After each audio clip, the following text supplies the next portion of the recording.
The gun wasn't pointed at Coulter Vane, it was pointed at the woman standing between him and certain death. Blood soaked through his shirt, his vision blurred, but all he could see was Willa Hartley's unwavering stance, her children huddled behind her, and the man who claimed to own her past. This is the story of how a widow with nothing and a rancher with everything to lose built something the New Mexico dust couldn't bury. Stay until the end and drop a comment with your city.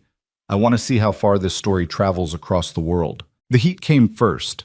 It always did in New Mexico territory, arriving before dawn like an unwelcome guest who knew the door would never be locked against it. By the time the sun crested the Sangre de Cristo Mountains in the summer of 1889, the heat had already settled into the bones of the land, baking the red earth until it cracked into 1,000 small wounds. Coulter Vane stood on the porch of his ranch house, a structure that had weathered 23 winters and seemed determined to weather 23 more through sheer stubbornness. The wood had gone gray with age and sun, the paint, what little remained, peeling away like dried skin. But the house stood square and solid, its shadow falling across a yard packed hard as stone by years of boots and hooves. He was 42 years old, though the desert had a way of adding years to a man that had nothing to do with time. His face was lean and weathered, lines carved deep around eyes the color of creek water after rain, gray-green and distant. His hair, dark brown shot through with premature silver, needed cutting. His hands, calloused and scarred from decades of rope and leather and the 1,000 small violences of ranch work, held a cup of coffee that had gone cold an hour ago. He hadn't noticed. Coulter Vane had gotten good at not noticing things. It was easier that way. Easier not to notice the silence that filled the house like something with weight and substance. Easier not to notice the empty chair at the kitchen table, the garden gone to weeds, the way dust settled on surfaces and stayed there because there was no one to care, no one to sweep it away, no reason to try. Sarah had been dead for 3 years. 3 years, 2 months, and 16 days if he was counting. He tried not to count, but the numbers accumulated anyway, piling up like the unpaid bills in the desk drawer, like the unread letters from his sister in Kansas City, like the meals he'd stopped bothering to cook because what was the point of cooking for one man who didn't taste anything anyway? The ranch ran itself, more or less. 40 head of cattle, a dozen horses, 200 acres of scrubland and canyon country that produced more rock than grass. He had 3 ranch hands, Miguel, who'd worked for Coulter's father, Tom, who was young and eager and asked too many questions, and Davies, who was old and silent and asked nothing at all.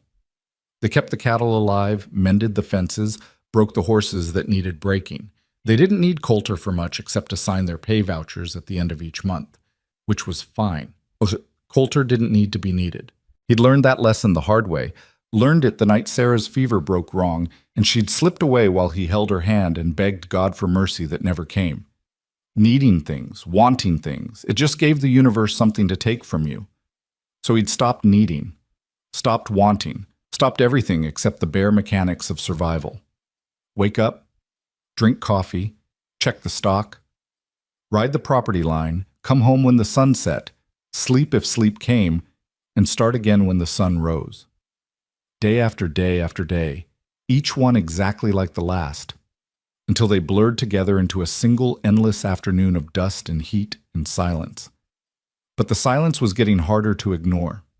It pressed against him at night, thick and suffocating in the empty house. It followed him during the day, riding alongside him on the range, settling over his shoulders like a weight. He'd tried to outrun it, riding farther, working harder, staying away from the house until exhaustion made him stagger. But the silence was patient. It was always waiting when he came home.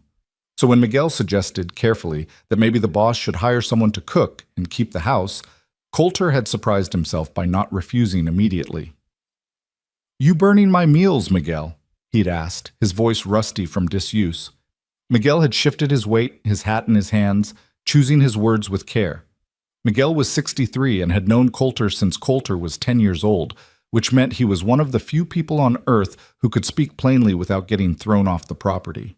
"No, boss, but I'm thinking maybe you're tired of mine, and maybe—" He'd paused, then pushed forward. "Maybe the house needs someone in it besides ghosts." Coulter had wanted to be angry at that, wanted to feel something hot and sharp, that would justify walking away from the conversation. But he just felt tired. So tired his bones ached with it. "I'll think about it," he'd said, which was more than he'd offered anyone in 3 years. 2 days later, he rode into Socorro, the territorial town 15 miles south, and posted a notice on the board outside the general store. "Hiring, ranch cook, meals for one, room provided. Inquire at Vane Ranch, Black Mesa Road." He hadn't expected much response. The work was isolated, the pay modest, and most folks in Socorro knew enough about Coulter Vane to know he wasn't the easiest man to work for. Not cruel, not harsh, just absent. Like he was present in body, but had left some essential part of himself somewhere else. By sunset that same day, Coulter had returned to the ranch and was standing in the barn, checking a mare's shoes, when he heard the sound of wagon wheels on the drive. He straightened slowly, his back protesting the movement. They didn't get visitors. The ranch was too far from town, too isolated, and Coulter had made it clear through 3 years of refusals and silence that he wasn't interested in company, in charity casseroles, in well-meaning invitations to Sunday dinner. But someone was coming up the drive, the wagon wheels crunching on the gravel, raising a plume of dust that caught the last of the sunlight and turned it gold. Coulter walked out of the barn, squinting against the glare. The wagon was old, the wood sun-bleached and splitting. The horse pulling it was older, its head hanging low with exhaustion, and on the driver's seat sat a woman. She pulled the wagon to a stop in the yard and sat for a moment, not moving, just looking at the house and the barn and the hard-packed earth as if she were taking inventory, cataloging the place against some internal measure. Then she climbed down, moving with the careful precision of someone who was exhausted but determined not to show it. She was tall, nearly as tall as Coulter's chin, and lean in the way of people who'd missed more meals than they'd eaten. Her dress was dark blue calico, mended in a dozen places, the fabric worn thin at the elbows and hem. Her hair, dark brown and shot through with strands of premature gray, was pulled back in a braid that hung past her shoulders. Her face was angular, all sharp planes and shadows, with high cheekbones and a mouth set in a line that suggested she'd learned early to expect nothing and ask for less. But it was her eyes that caught him. They were gray, storm cloud gray, and they met his directly without flinching or looking away. There was no coyness in that gaze, no calculation, just a level, steady assessment that seemed to see right through him to the cracked foundation underneath. "Mr. Vane?" Her voice was low and clear, roughened slightly by dust and distance. "That's right." He stayed where he was, 15 feet away, his hands hanging loose at his sides. "I saw your notice, in Socorro." She gestured toward the wagon. "I'm here about the cook position." Coulter's gaze moved past her to the wagon, and he felt something inside him go still. There were children in the back, 3 of them. A girl, maybe 12, with the same dark hair as the woman, sitting straight-backed with her hands folded in her lap. A boy, perhaps 10, watching Coulter with eyes that were too old for his face. And a smaller boy, maybe 6, half hidden behind his older brother, peering out with a mixture of fear and curiosity. Coulter looked back at the woman. "You bring your family to a job interview?" "They're part of the arrangement, Mr. Vane." Her chin came up slightly, a small gesture of defiance. "I go where they go. If that's a problem, I'll thank you for your time and move on." There was pride in her voice, pride and desperation in equal measure. Coulter recognized both because he'd heard them in his own voice often enough in the years after his father died, and he'd been left with a failing ranch and no idea how to save it. "What's your name?" he asked. "Willa Hartley." "Mrs. Hartley?" It wasn't really a question. The children made the answer obvious. "Widow." She said it flatly, offering no explanation, no softening. Just the fact, laid out plain. Something in Coulter's chest shifted slightly, like a stone settling in a wall. He knew about being a widow. Knew about the weight of it, the way it changed how people looked at you, how they spoke to you, either with too much pity or too much distance, never just normal, never just right. "The position is for one person," he said, but his voice had lost some of its edge. "I understand that, Mr. Vane. I'm one person. I can cook, clean, mend, and manage a household. My children won't be a burden. They'll work for their keep. They're good workers, and they're quiet. You'll hardly know they're here." Coulter doubted that. The house had been quiet for 3 years. Children, by definition, weren't quiet. They were noise and chaos and needs that had to be met, questions that had to be answered. They were everything he'd been avoiding. He should say no, should tell her the position was for one person only, send her back to Socorro before the sun finished setting, before he made this mistake. But he looked at the children again, at the girl's straight back and folded hands, at the older boy's 2 old eyes, at the small one's half-hidden face. And he saw what he should have seen immediately. These children were hungry. Not starving, not yet, but heading that direction.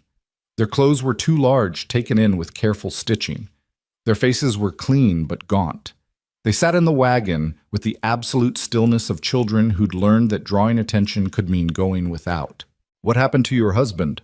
The question came out more abrupt than he'd intended. Willa Hartley's jaw tightened. "He died. 4 years ago." "How?" "Kick from a horse." She said it without emotion, but her hands, hanging at her sides, curled slightly into fists. "Took him 3 days. I was pregnant with my youngest. He never met his father." Coulter filed that information away. The smallest boy was 6, which meant Willa had been raising 3 children alone for their entire remembered lives. That explained the old eyes on the middle child, the rigid discipline in their posture. They'd learned early that survival meant keeping quiet and staying useful. "Where are you coming from?" "Santa Fe." "Before that, Albuquerque." "Before that?" She shook her head. "Does it matter?" "Might." "Then no, Mr. Vane, it doesn't matter. What matters is I can do the work you need done, and I need the position. If that's not enough, I'll move on." There was steel in her voice now, steel and exhaustion. Coulter recognized that too. He'd heard it in his own voice the day he'd buried Sarah, the day he'd stood in the cemetery and told the well-meaning pastor that no, he didn't need prayers, he needed people to leave him the hell alone.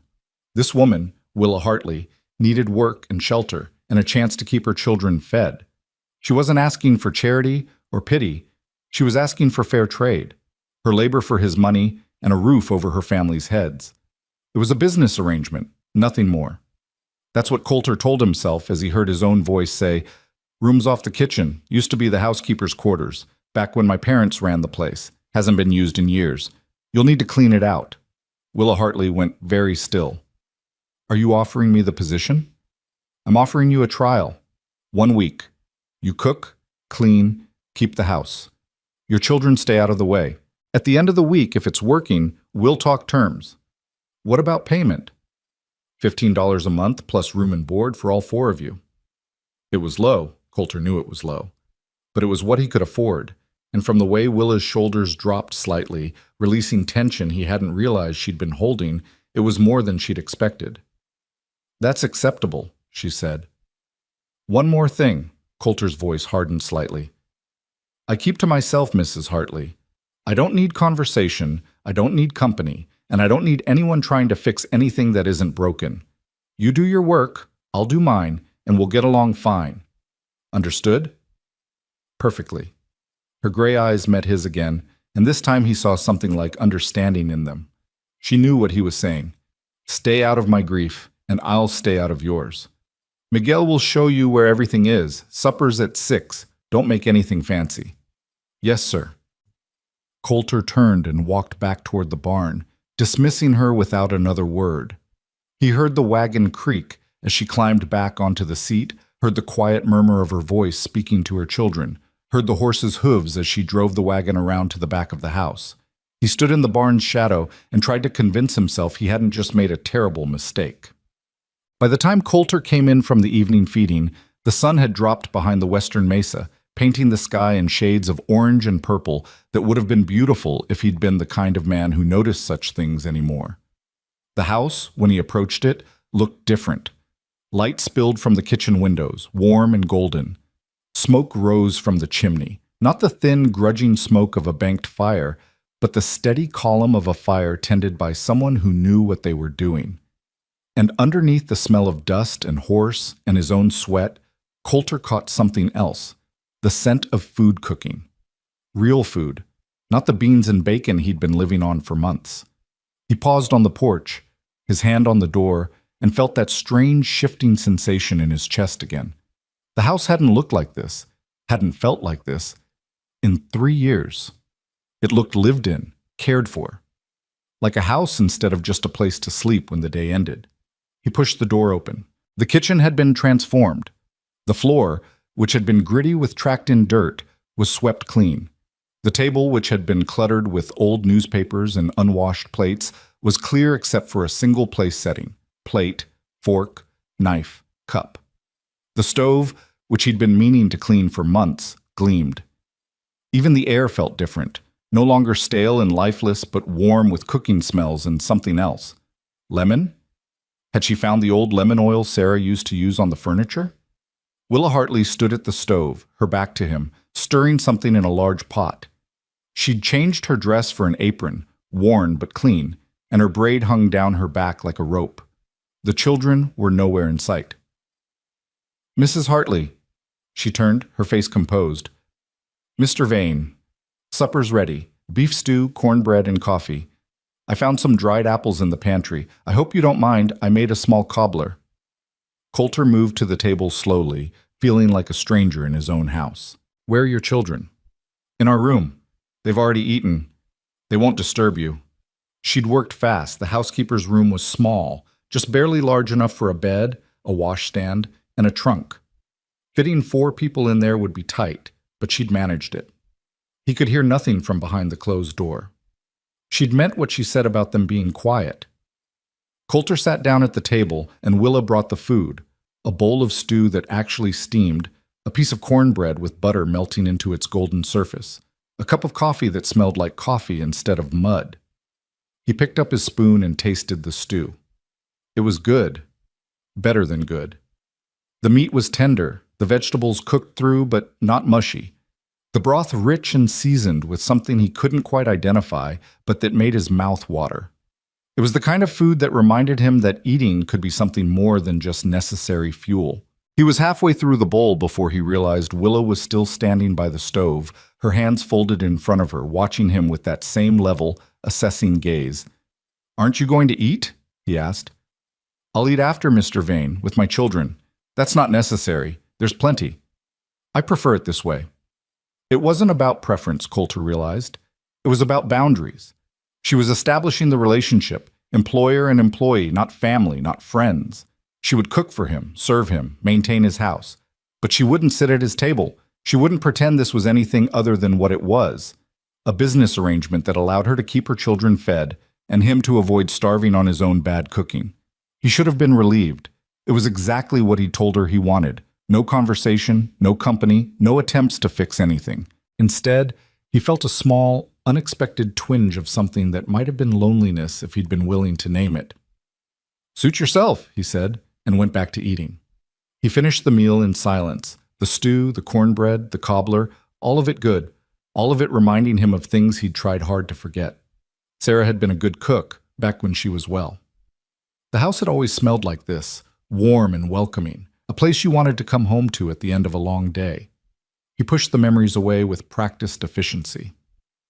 When he'd finished, Willa came and collected his dishes without a word. He stood, intending to retreat to the small room off the front hall that served as his office and bedroom. He'd moved out of the main bedroom after Sarah died, unable to sleep there anymore. "Mr. Vane?" He turned. Willa stood at the sink, her hands in the dishwater, her back straight. "Thank you," she said quietly, "for the chance. We won't disappoint you." Coulter nodded once and left the kitchen before he had to respond. He didn't want her gratitude. Didn't want the weight of being responsible for 4 people's well-being instead of just his own. He'd only offered her a job, nothing more. That's what he told himself. But later, lying on his narrow bed in the office-turned bedroom, staring at the ceiling while the house settled around him, Coulter heard something he hadn't heard in 3 years. The soft murmur of voices from the housekeeper's room. A woman's low tones. A child's whispered question. Another child's muffled laugh, quickly shushed. The sound of a family, the sound of life. He lay awake a long time, listening to the house breathe again, and wondered if he'd made a mistake after all. Not because Willa Hartley couldn't do the work, clearly she could, but because the house, so carefully maintained as a monument to absence, was no longer empty. And Coulter Vane wasn't sure he knew how to live in a house that wasn't empty anymore. The first week passed in a kind of suspended routine. Coulter rose before dawn, as he always had, and found coffee already made, the kitchen warm, breakfast set out and covered to keep it hot. He ate alone while Willa and her children stayed in their room, as silent as ghosts. By the time he left for the day's work, they'd emerged.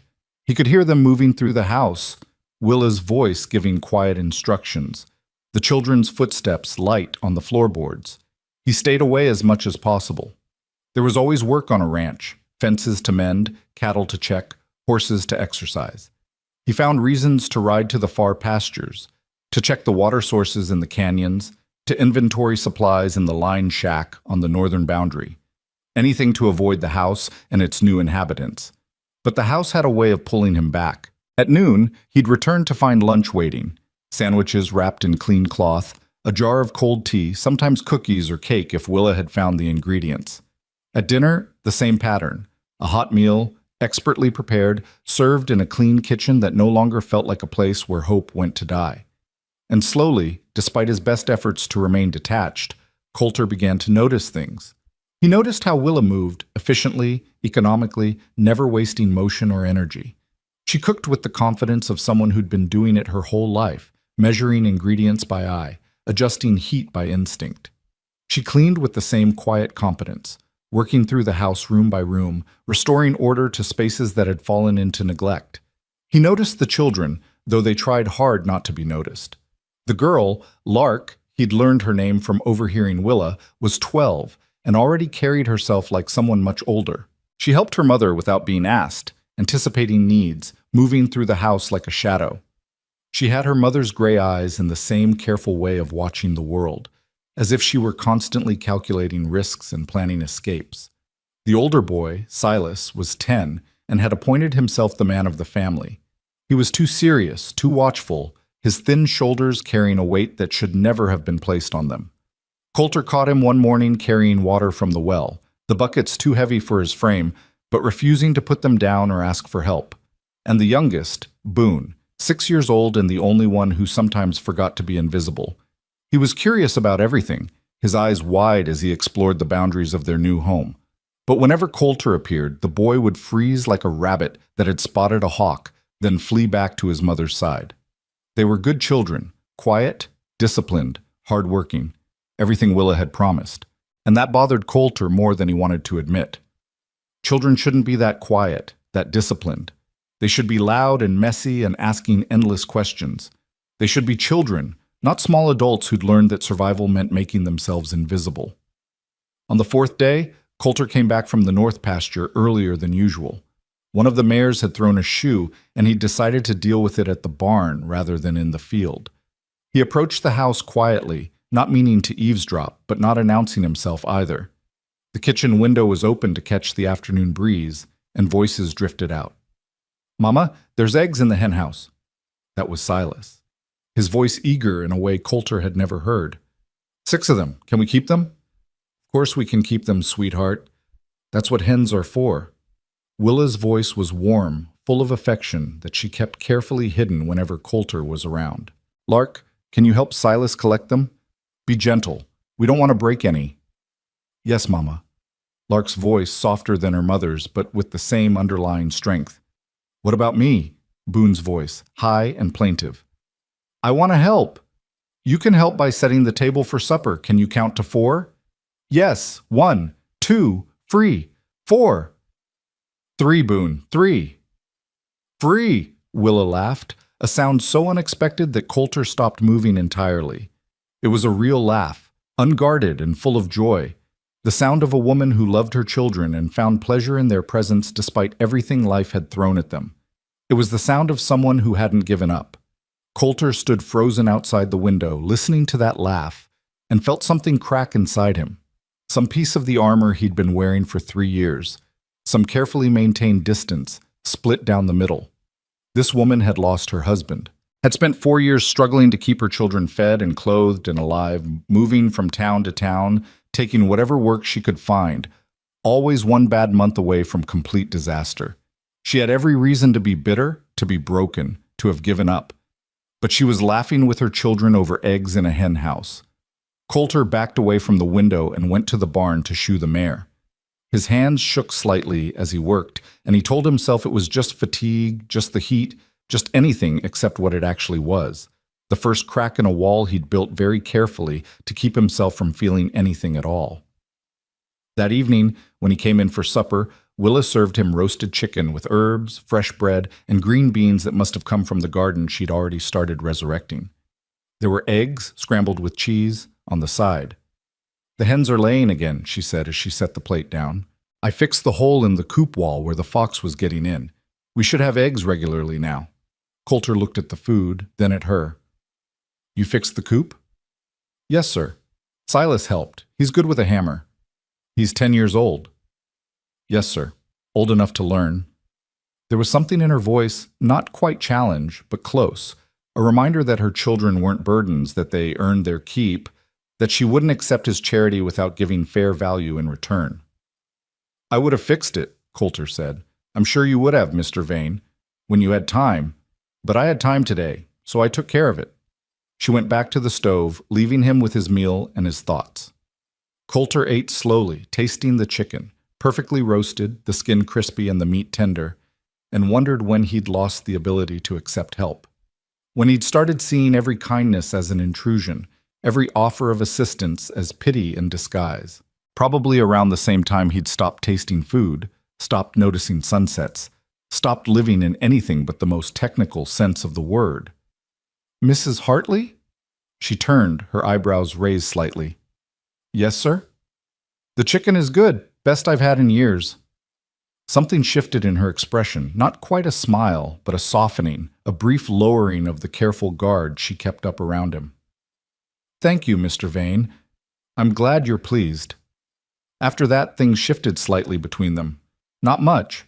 Coulter was still the employer and Willa still the employee, and they both maintained appropriate distance. But there was a small crack in the wall now, a tiny opening that let in just enough light to see by. On the 6th day, Coulter came in to find Lark sitting at the kitchen table, carefully mending one of his shirts. Her needle moved with practiced precision, her stitches small and even, the patch she was sewing over a torn elbow barely visible. She looked up when he entered, her eyes widening with alarm. "I'm sorry, Mr. Vane. Mama said it was all right to work in here while she's cooking, but if you'd prefer—" "It's fine," Coulter interrupted. He wasn't used to children being afraid of him. He wasn't a harsh man, wasn't cruel, just distant. But to a 12-year-old girl who'd learned that men could be dangerous, distance probably looked a lot like coldness. "That's my work shirt." "Yes, sir. Mama's washing the others. She said this one needed mending first." Coulter moved closer, looking at her work. The stitches were excellent, better than anything he could have done himself.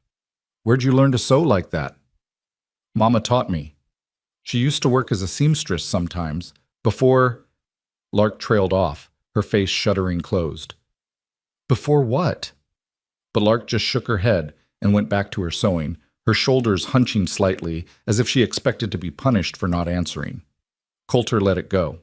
Whatever had happened to Willa Hartley before she arrived at his ranch, it had taught her children to be afraid of questions, to guard their past like it was something that could hurt them if revealed. He understood that.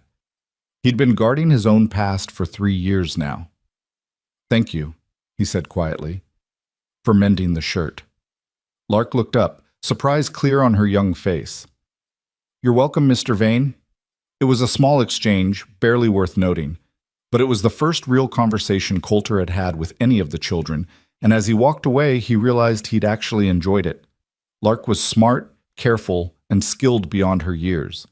In another life, with different circumstances, she'd probably be in school, learning things beyond sewing and cooking and how to make herself invisible. That night, as Coulter sat in his office going over the ranch accounts, he heard music. It was faint, coming from the housekeeper's room, someone singing, their voice soft and low. Willa, he realized. She was singing to her children, some old ballad he half remembered from his own childhood, back when his mother was still alive and the house had been full of music and laughter. In the bleak midwinter, frosty wind made moan. Earth stood hard as iron, water like a stone. The song was melancholy, beautiful in its sadness. Willa's voice was untrained but true, carrying the melody with simple grace. Coulter found himself setting down his pen, just listening, letting the music wash over him. It had been so long since there was music in this house, so long since there was anything but silence and emptiness and the sound of his own footsteps echoing in rooms that no longer held any life. When the song ended, Coulter sat in the darkness of his office and realized something he'd been trying very hard not to acknowledge. He didn't want Willa Hartley and her children to leave. The week was almost up. Tomorrow he'd have to make a decision. Keep them on permanently or send them back to Socorro with a week's wages and a recommendation letter. The smart thing would be to let them go. They were making the house too alive, too warm, too much like a home instead of just a place to sleep between days of work. They were making him remember things he'd tried very hard to forget, what it felt like to come home to someone, to share meals, to have voices in the house besides his own. They were making him feel things, and feeling things was dangerous because feeling things meant you could be hurt again. But the alternative was going back to the silence, going back to cold coffee and burnt bacon and the kind of loneliness that ate away at you from the inside like rot in a tree, invisible, until the whole structure came crashing down. Coulter sat in his office until late into the night, the lamp burning low, the house quiet around him except for the occasional creak of settling wood and the distant sound of wind in the canyon. And he made his decision. On the 7th morning, Coulter came into the kitchen at dawn to find Willa already awake, kneading bread dough with steady, methodical movements. She looked up when he entered, and he saw the tension in her shoulders, the careful neutrality of her expression. She knew what day it was, knew he'd be making his decision. "Mrs. Hartley." Coulter poured himself coffee from the pot she'd made, buying time. "Been meaning to talk to you." "Yes, sir." Her hand stilled in the dough, but she didn't look at him. "About the week. About the arrangement."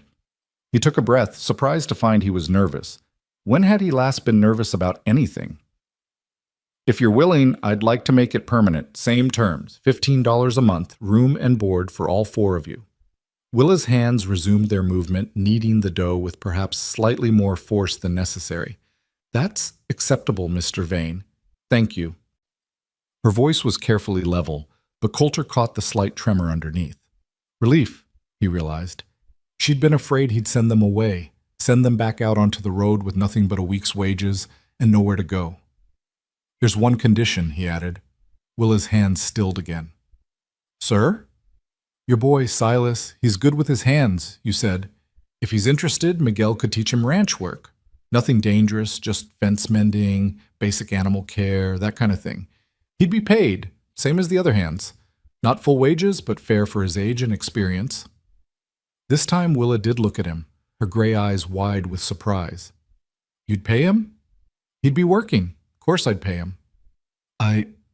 Yes, I think he'd like that very much. Thank you, Mr. Vane."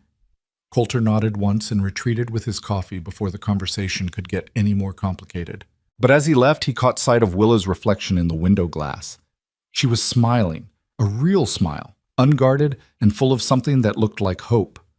It made something warm unfurl in his chest, something he'd thought had died with Sarah. Not attraction, exactly. Not yet, just recognition. The understanding that this woman, who'd been through hell and come out the other side still fighting, still protecting her children, still able to smile, she was strong. Stronger than he'd been, maybe. She hadn't given up. Hadn't let her grief turn her into a ghost haunting her own life. Maybe, Coulter thought as he headed out to start the day's work, maybe it was time he stopped haunting his life too. The sun was rising over the eastern mesa, painting the sky in shades of pink and gold. The air was cool, the heat of the day still an hour away. Somewhere in the distance, a canyon wren sang its descending song, clear and pure. Coulter stopped to listen, really listen, for the first time in 3 years. And from the house behind him came the sound of Willa's voice, calling her children to breakfast, and the children's answering laughter, and the clatter of dishes, and the smell of bread baking. The sound of life returning to a place that had forgotten how to live. Coulter stood in his yard, his coffee growing cold in his hand, listening to the house breathe and sing and wake up. And he thought, Maybe this won't be so bad after all. Maybe this is exactly what the house needed. What he needed, though he'd never admit it out loud. A reason to come home at the end of the day. The weeks that followed became a rhythm Coulter hadn't known he was capable of finding again. He woke to the smell of coffee and bacon, ate breakfast in a kitchen that gleamed with care, and headed out to work with something that felt dangerously close to contentment settling in his chest. The ranch hummed along as it always had, but now there were small differences. A mended gate he hadn't gotten around to fixing, wildflowers in a jar on the porch, the garden plot behind the house suddenly green with sprouting vegetables. Willa moved through the house like water finding its level, claiming space without asking permission, making decisions without seeking approval. She reorganized the pantry, discovering supplies Coulter had forgotten he owned. She patched the roof where it leaked in the corner of the front room. She convinced Miguel to help her repair the pump at the well, and suddenly there was water pressure again, enough for a proper bath instead of the cold wash Coulter had been making do with. The house was transforming around him, becoming something he barely recognized. But it wasn't just the physical changes that unsettled him. It was the way the place felt different, alive, inhabited. Like it had remembered it was supposed to be a home, and not just a structure to keep the rain off. Silas started working with Miguel 3 mornings a week, his thin shoulders squaring with pride every time he mastered a new skill. The boy had good hands and better instincts, never rushing a spooked horse, never forcing a stubborn knot. Miguel, who rarely spoke more than necessary, started talking more when Silas was around, sharing stories from his own youth in Mexico, teaching the boy not just ranch work but the philosophy behind it, patience, respect for the animals, understanding that most problems solve themselves if you just waited them out. Coulter watched the boy grow in confidence, saw him start to stand straighter, laugh more freely. The 2 old eyes were still there, but they were softening around the edges, letting in the possibility that maybe the world wasn't entirely dangerous. Maybe there was room for a 10-year-old to actually be 10. Lark continued her quiet campaign to make herself indispensable. She could sew better than anyone Coulter had ever known. Her stitches invisible, her patches seamless. She helped her mother with the cooking, learning to judge the heat of the oven by holding her hand inside for a count of 3, measuring flour by the handful with perfect consistency. She read to Boone at night, her voice carrying through the thin walls, fairy tales, Bible stories, whatever books she could find in the dusty bookshelf in the front room that Coulter hadn't touched since Sarah died. And Boone, young enough to not have learned complete caution yet, started venturing out of the housekeeper's room during the day. Coulter would catch glimpses of him in the yard, playing with sticks and rocks, constructing elaborate worlds that only existed in his imagination. The boy still fled whenever Coulter appeared, but the terror was fading into simple wariness. Progress, Coulter supposed, though it bothered him more than he wanted to admit that a 6-year-old would have any reason to fear grown men. It was Willa, though, who occupied more of Coulter's thoughts than he was comfortable acknowledging. She was a constant presence in the house, yet somehow never intrusive.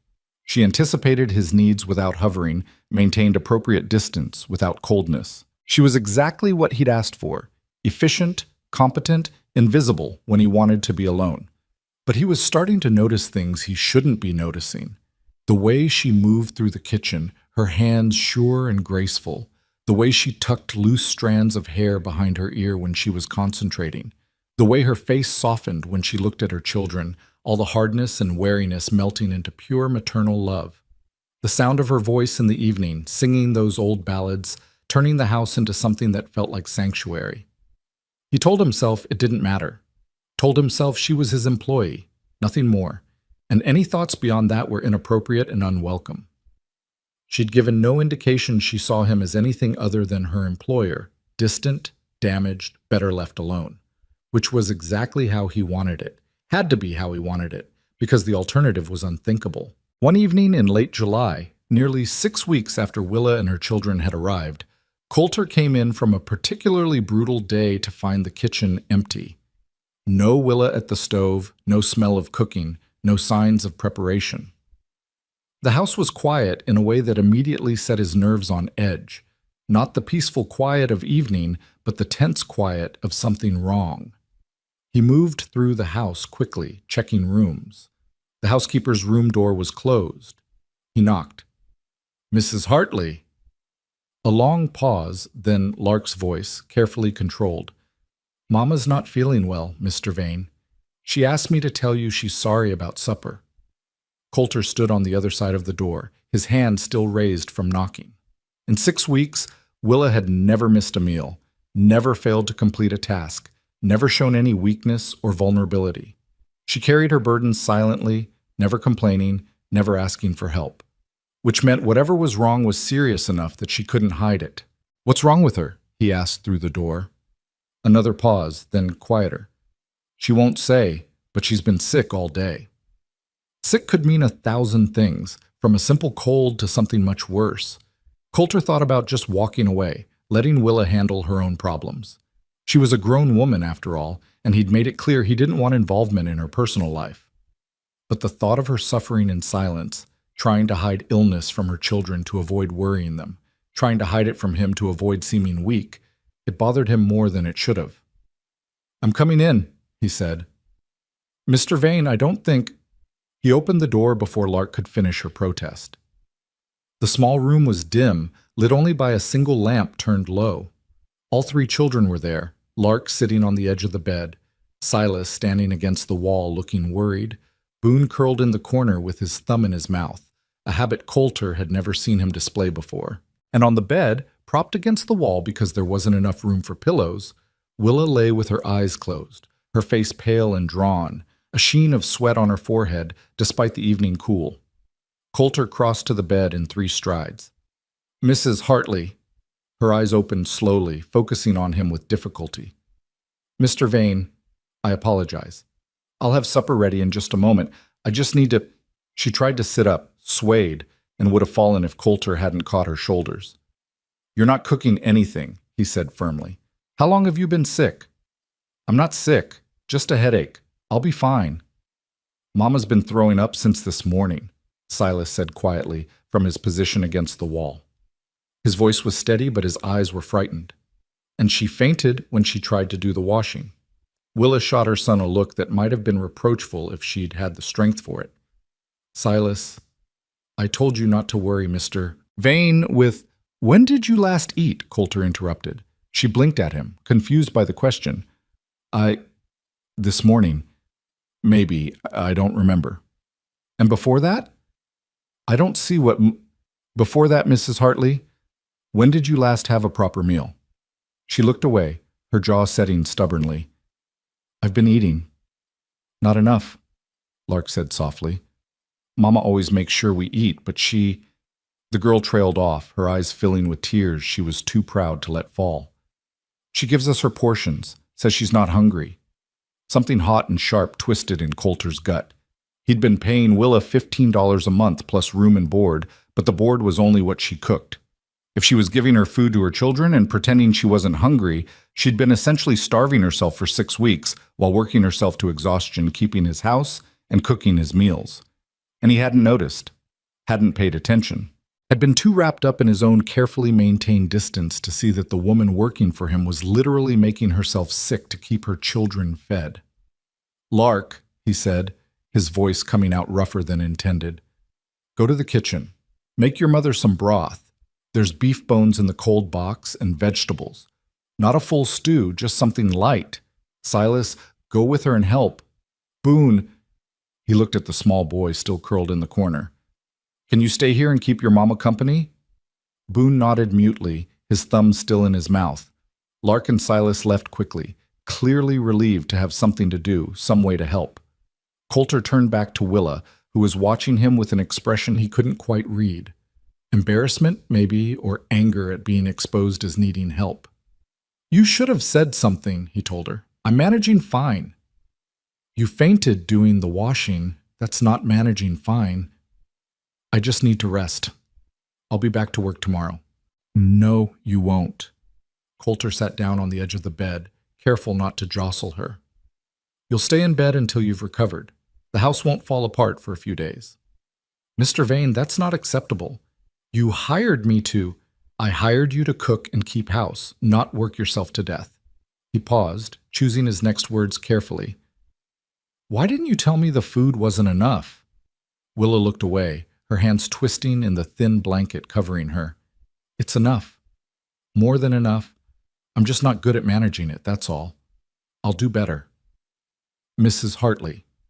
Coulter waited until she looked at him again. You're feeding 4 people on provisions meant for 1. That's not poor management, that's basic mathematics. Why didn't you say something? She was quiet for a long moment, her gray eyes searching his face as if trying to determine whether honesty would be punished. Finally, she said, because you'd think we were taking advantage, that we were more trouble than we're worth, and you'd send us away. The words hung in the air between them, simple and devastating. She'd been willing to starve herself rather than risk losing the first stable situation she'd found in 4 years, rather than risk her children going hungry, rather than appear to be anything other than the perfect, uncomplaining employee who caused no problems and required no special consideration. Coulter felt something shift inside him, some last wall of intentional indifference crumbling under the weight of recognition. He knew what it was like to be that afraid of losing something, that desperate to maintain control even as everything fell apart around you. He'd felt it when Sarah got sick, when he tried to convince himself that if he just worked harder, prayed more, did everything right, she'd get better, as if willpower alone could stop death. You're not getting sent away, he said quietly. But starting tomorrow, provisions double. And you eat at the same time as your children, not after. Understood? Willa's eyes filled with tears, the first sign of real emotion he'd seen from her beyond that single laugh through the window weeks ago. Mr. Vane, you don't have to. Yes, I do. You work for me, which means your welfare is my responsibility. Should have realized sooner that one person's provisions weren't going to stretch to 4. That's my fault, not yours. It's not your responsibility to... Mrs. Hartley. He stopped her with a raised hand. Don't argue. You're sick, you're exhausted, and you need to rest. Let me do this one thing without fighting me on it. She stared at him for a long moment, and he saw her trying to decide whether to trust this offer, whether to believe it wasn't some kind of trap. Then, slowly, she nodded. Thank you, she whispered. Coulter stood, suddenly uncomfortable with the intimacy of the moment, sitting on her bed, seeing her vulnerable and afraid, knowing more about her situation than their careful employer-employee relationship should allow. I'll check on the broth. You rest. He was at the door when her voice stopped him. Mr. Vane, why are you being kind to us? It was a question that shouldn't have needed asking, but Coulter understood why she asked it. Kindness, in her experience, probably came with strings attached, probably meant someone wanted something in return, probably meant vulnerability that could be exploited. Because it's the decent thing to do, he said simply. And because... He paused, then decided to be honest. Because you've made this house feel like a home again. That's worth more than the $15 a month I'm paying you. Worth feeding you properly, at the very least. He left before she could respond, before the moment could stretch into something even more complicated. In the kitchen, Lark and Silas were working together to make broth, their movements synchronized through long practice. Lark was cutting vegetables into tiny pieces, while Silas stirred the pot, his face serious with concentration. How's Mama? Lark asked without looking up from her work. She'll be fine, just needs rest and proper food. Coulter poured himself coffee from the pot that was always ready, always fresh. How long has she been skipping meals? The siblings exchanged glances, that wordless communication of children who'd learned to protect each other and their mother from the world. Finally, Silas said, Since we got here. Maybe before. She always makes sure we eat first, says she's not hungry, or she ate earlier, or she'll eat later. But she doesn't, Lark finished. Her knife work never slowed, each piece of carrot perfectly uniform. She thinks we don't notice, but we do. Coulter sat down at the table, suddenly exhausted. Why didn't you tell me? Because Mama would be angry if she knew we said anything, Lark said simply. And because we were afraid you'd think we weren't worth keeping if we caused trouble. There it was again, that fear of being too much trouble, of being sent away, of losing the fragile security they'd found. Coulter wondered what they'd been through before arriving at his ranch. What experiences had taught these children that their needs were negotiable, that staying quiet and invisible was the price of survival. Listen to me, he said, waiting until both children looked at him. You're not going anywhere. Neither is your mother. This is your home now for as long as you want it to be. And you're not too much trouble. You're barely any trouble at all, which is actually the problem. You're allowed to need things. Understand?" Lark's eyes filled with tears, but she blinked them back fiercely. "Yes, sir." "Good. Now let's get that broth finished. And tomorrow I'm riding into Socorro for more supplies. I want you two to make a list of everything you actually need. Food, clothes, whatever. Don't hold back. If you need it, write it down." "Mr. Vane, we can't afford," Silas started. "It's not about what you can afford. You work for your keep, you and your mother both. You've more than earned it." He stood, finishing his coffee. "I'll sit with your mother while you two eat. Make sure she actually swallows the broth instead of trying to give it away."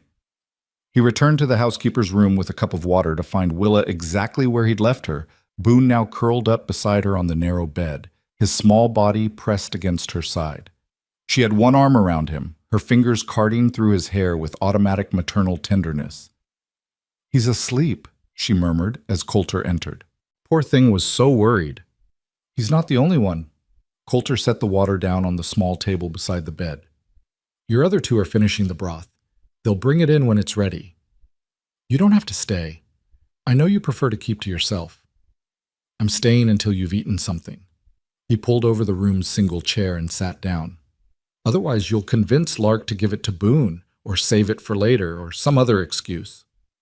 A ghost of a smile crossed her face. "You figured us out, then?" "Some. Enough to know you're all too good at taking care of everyone except yourselves."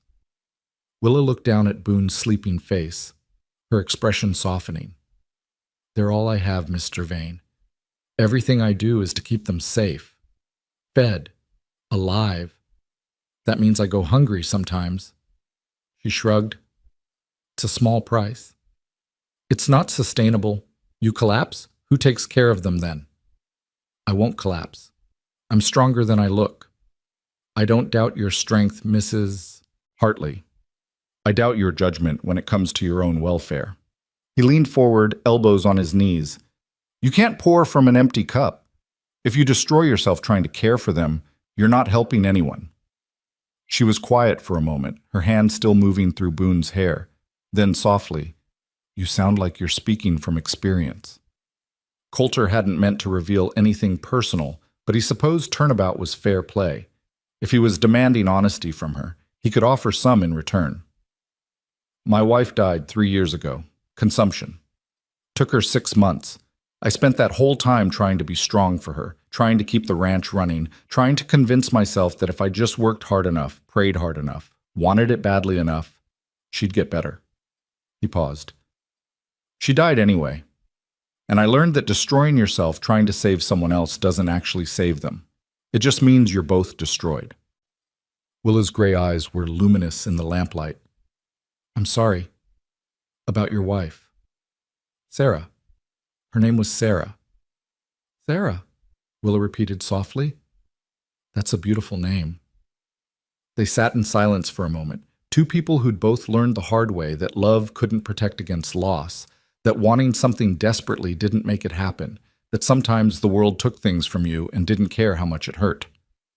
"What was she like?" Willa asked. Coulter considered not answering. He hadn't talked about Sarah to anyone since the funeral, hadn't allowed himself to remember her beyond the basic fact of her absence. But something about this moment, the dim lamplight, the sleeping child, the honest exhaustion in Willa's eyes, made him want to answer.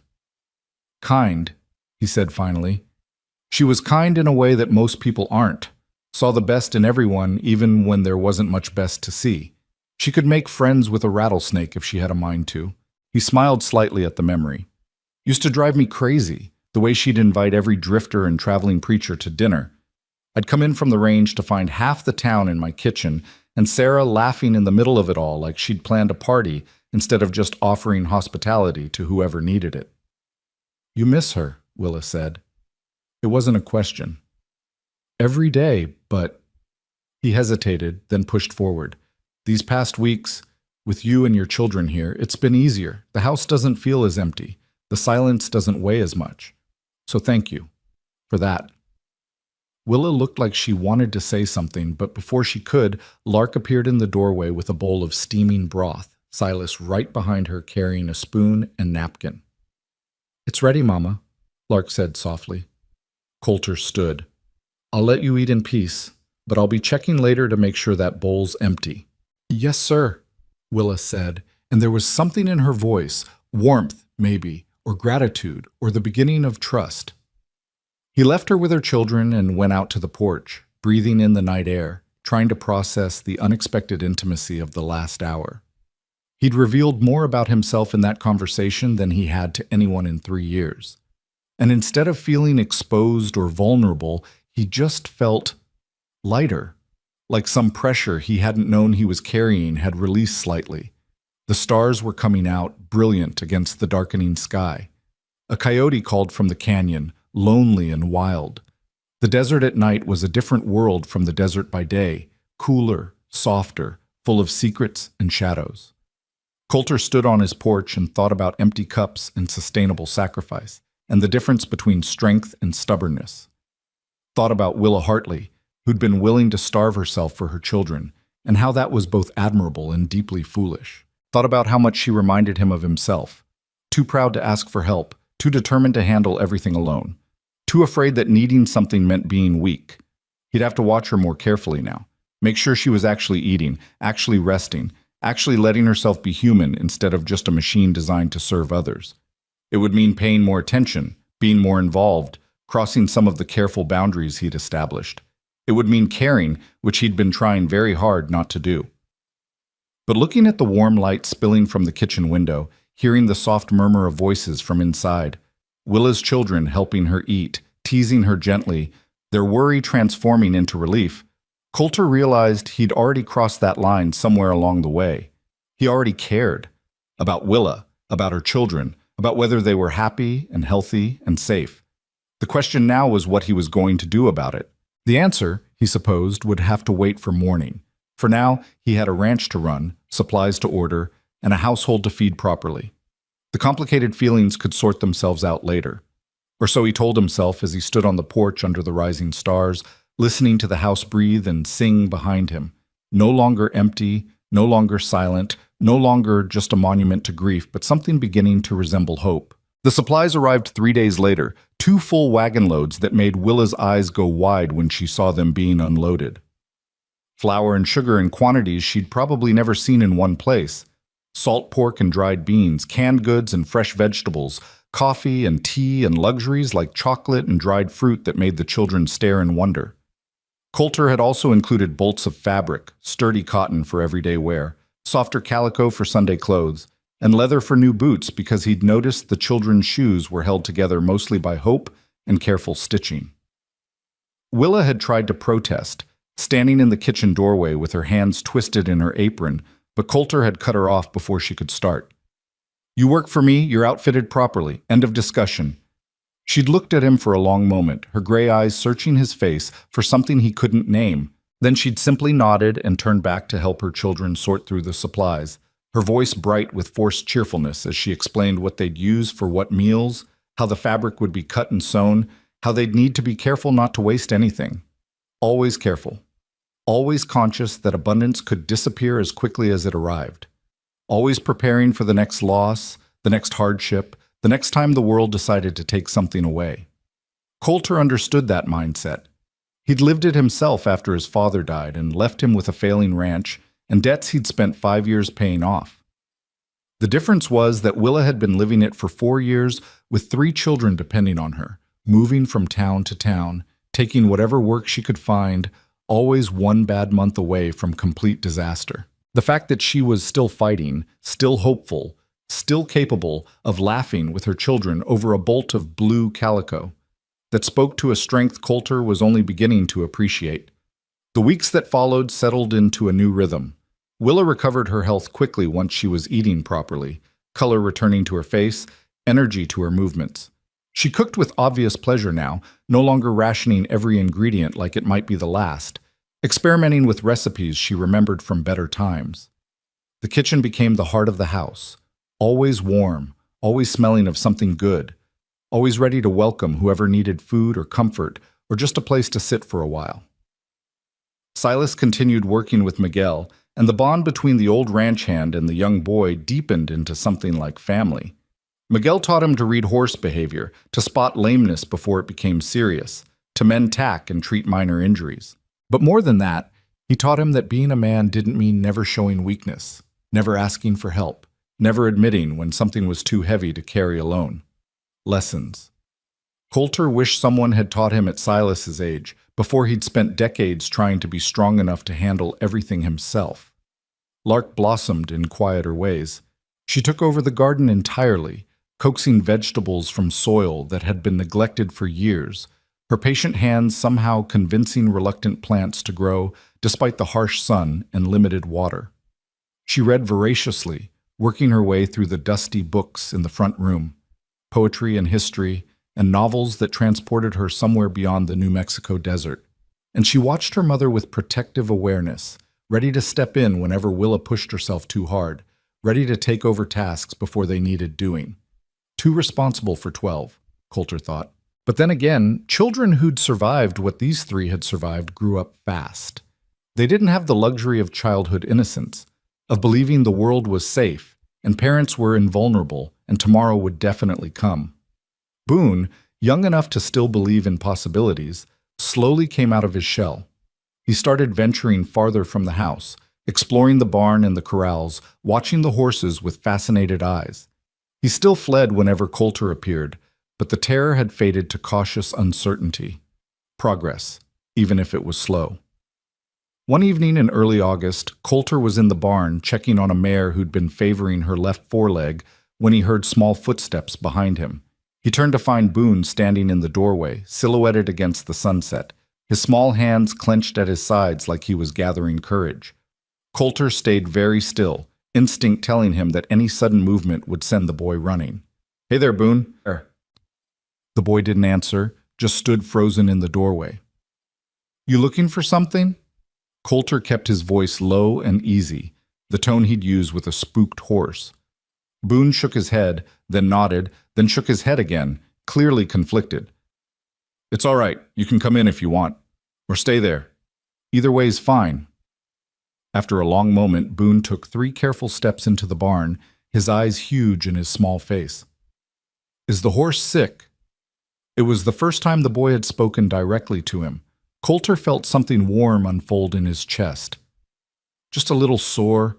Nothing serious. Want to see?" Boone nodded, creeping closer with the wariness of a wild animal approaching a potential threat. When he was close enough, Coulter gestured to the mare's leg. "See how she's not putting full weight on it? That means something hurts.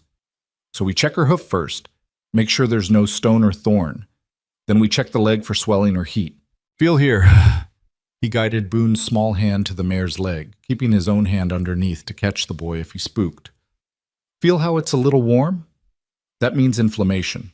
So we'll wrap it tonight, give her some liniment, and by morning she'll be better." "Will she be scared?" Boone asked, his hand still on the mare's leg. "Of the medicine?" "Maybe a little. But we'll be gentle, and we'll talk to her while we work. Let her know we're trying to help. Sometimes that's all you can do. Be gentle, and let them know you're not going to hurt them." Boone considered this seriously. Then, so quietly Coulter almost missed it. "My papa wasn't gentle." The words hung in the air between them, heavy with implication. Coulter kept his hand steady on Boone's, kept his voice calm. "Your papa who died when you were a baby?"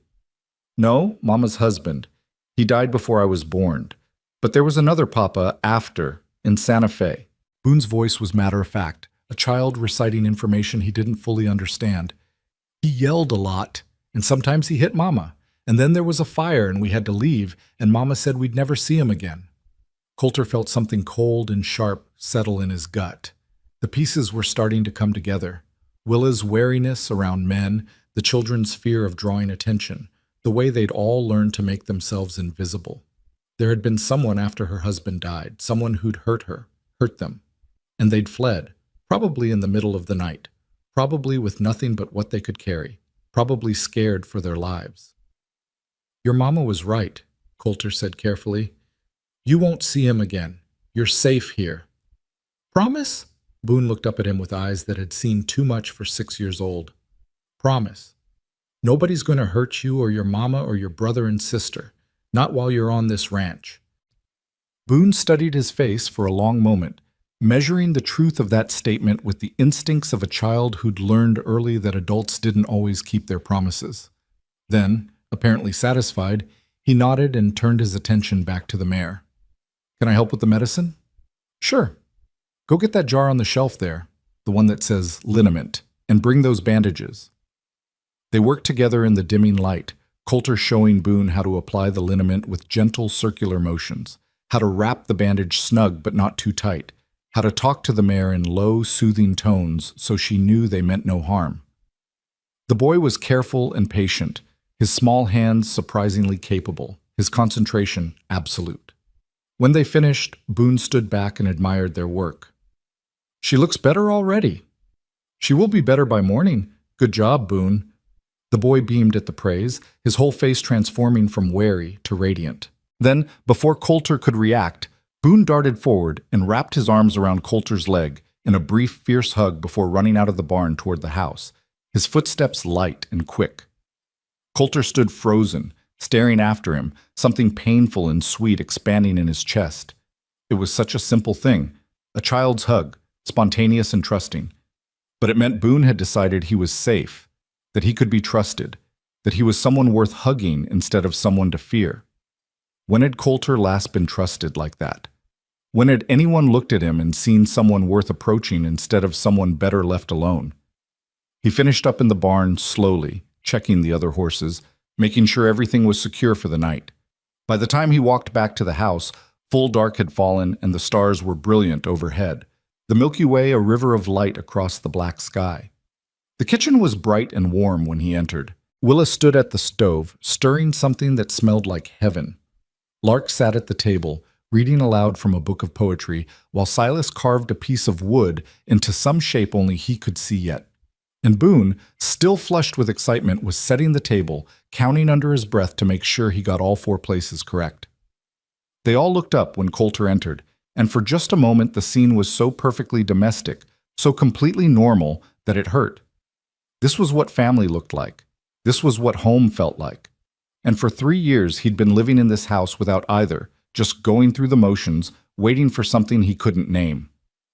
Mr. Vane, Willa said, turning from the stove. Boone said you let him help with the mare. He did good work, natural hand with horses. Boone's chest puffed up with pride. I wasn't even scared. You were very brave, Willa agreed, her eyes finding Coulter's over her son's head.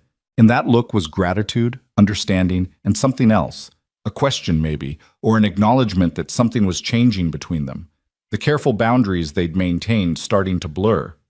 Coulter looked away first, uncomfortable with the intimacy of that shared glance. I'll wash up. Dinner that night was louder than usual. Boone couldn't stop talking about the mare, about the liniment and the bandages, and how she'd gotten better because he'd helped. Silas told a story about a particularly stubborn calf he and Miguel had worked with that day. Lark shared a poem she'd read, something about wildflowers and survival that seemed to resonate with Willa, who smiled and nodded and looked at her daughter with such fierce pride it was almost painful to witness. And Coulter sat at the head of the table, eating Willa's excellent stew, listening to the children's chatter, watching this family that wasn't his, but that had somehow become part of his life anyway. He should have felt like an intruder in this moment, an outsider looking in on something that didn't belong to him. But instead, he just felt present, like he was exactly where he was supposed to be, doing exactly what he was meant to be doing, which was sitting at this table in this house with these people who'd brought it back to life. After dinner, Coulter retreated to his office, as he always did, leaving Willa and the children to their evening routine. He tried to focus on the account books, on the plans for fall roundup, on the 1,000 details that kept a ranch running, but he couldn't concentrate. His mind kept drifting back to Boone's hug, to Willa's eyes across the kitchen, to the sound of laughter filling rooms that had been silent for so long. He was still sitting there, staring at numbers that refused to make sense, when a knock came at the door. "Come in," Willa entered, carrying a cup of coffee. "Thought you might want this. You looked lost in thought at dinner." "Just working on accounts, thank you." He took the coffee, and their fingers brushed briefly in the exchange. He told himself the spark he felt was just static from the dry air. Willa didn't leave immediately. She stood in the doorway, her hands folded in front of her apron, clearly wanting to say something but not sure how to start. "Something on your mind, Mrs. Hartley?" "Boone told me what you said, about keeping us safe, about promises." She paused. "I want you to know I appreciate it, more than I can say. It's just the truth. You're under my roof, which means you're under my protection. Simple as that. It's not simple, though. Not for us." She took a breath, and Coulter could see her gathering courage to reveal something she'd kept hidden. "My husband died when Boone was still growing inside me. For a while I managed. I took in sewing, washing, whatever work I could find, but it wasn't enough. Never enough. And then I met a man in Santa Fe who seemed kind, who said he'd help, who promised he'd take care of us. The one Boone mentioned, the one who hit you." Willa's jaw tightened. "He was charming at first, sweet, said all the right things, but after a few months, when he was sure I depended on him, he changed. Started drinking, started gambling, started coming home angry and looking for someone to blame." She touched her arm unconsciously, and Coulter wondered what scars were hidden under her sleeves. "I tried to leave several times, but he always found us, said I owed him, that I'd let him on, that I was his property now." "You're not property. You never were." "I know that now, but back then, I was just trying to survive, trying to keep my children safe. And then one night he came home drunk and violent, and there was a fight, and a lamp got knocked over." Her voice dropped to barely above a whisper. "The whole place went up, saloon above, boarding rooms below. We got out, but others didn't, and people said I'd started it, that I was a scarlet woman who'd seduced a good man and then burned his business down when he tried to make me honest." "That's not what happened." "No. But truth doesn't matter when people want to believe the worst." She looked at him directly, her gray eyes fierce. "So I took my children and we ran. Came here to New Mexico territory, where nobody knew us, where we could start fresh. And then I saw your notice, and I thought maybe, just maybe, this could be the place where we finally stopped running." Coulter set down his coffee cup carefully. "You're done running. This is your home now, for as long as you want it. Nobody's going to take that from you." "You say that now, but if people in Socorro find out about Santa Fe, about the fire, about the things people said, then they can mind their own damn business." His voice came out harder than intended.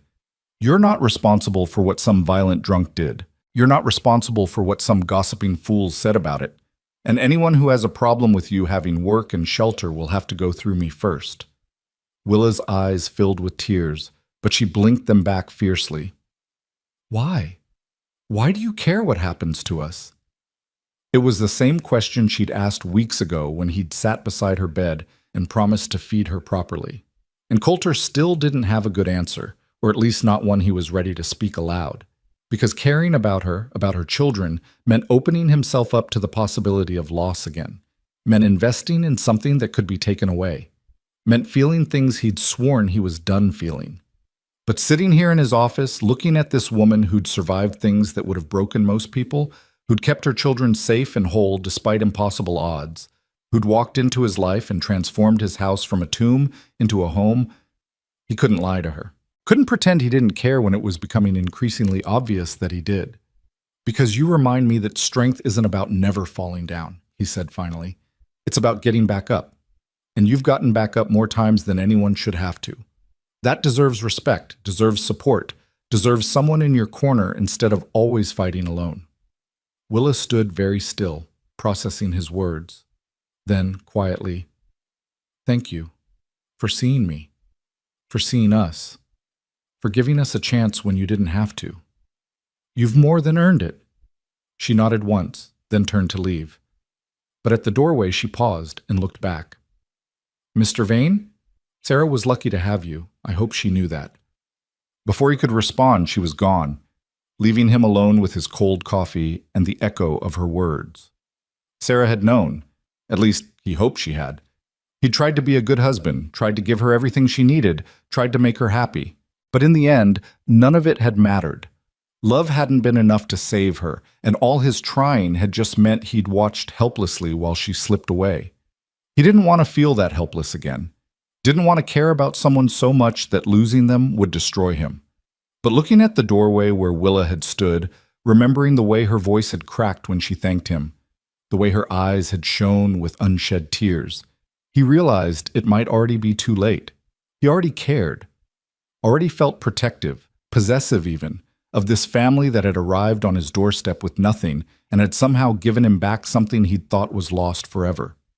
The ability to feel, to hope, to imagine a future that included something more than just endless days of empty routine.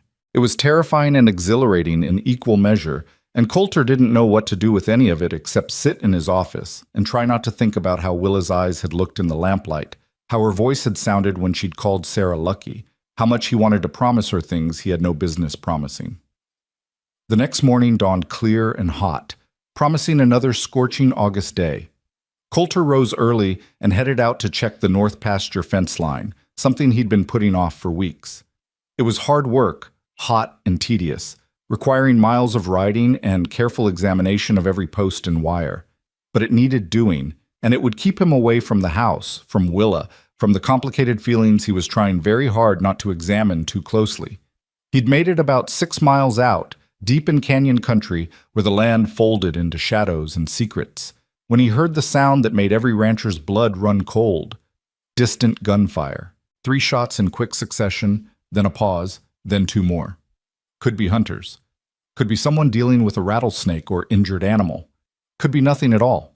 But the shots had come from the direction of the ranch, and Coulter was already wheeling his horse around, already kicking into a gallop, already running through possibilities in his mind, and not liking any of them. The ride back seemed to take forever, his horse's hooves pounding the hard earth, the sun beating down mercilessly. More shots echoed across the canyon. Pistol fire, definitely, not a rifle. Someone shooting at something moving, missing more than hitting. Coulter crested the ridge above the ranch and saw the scene below, and his heart stopped. 3 men on horses in the yard, circling like wolves.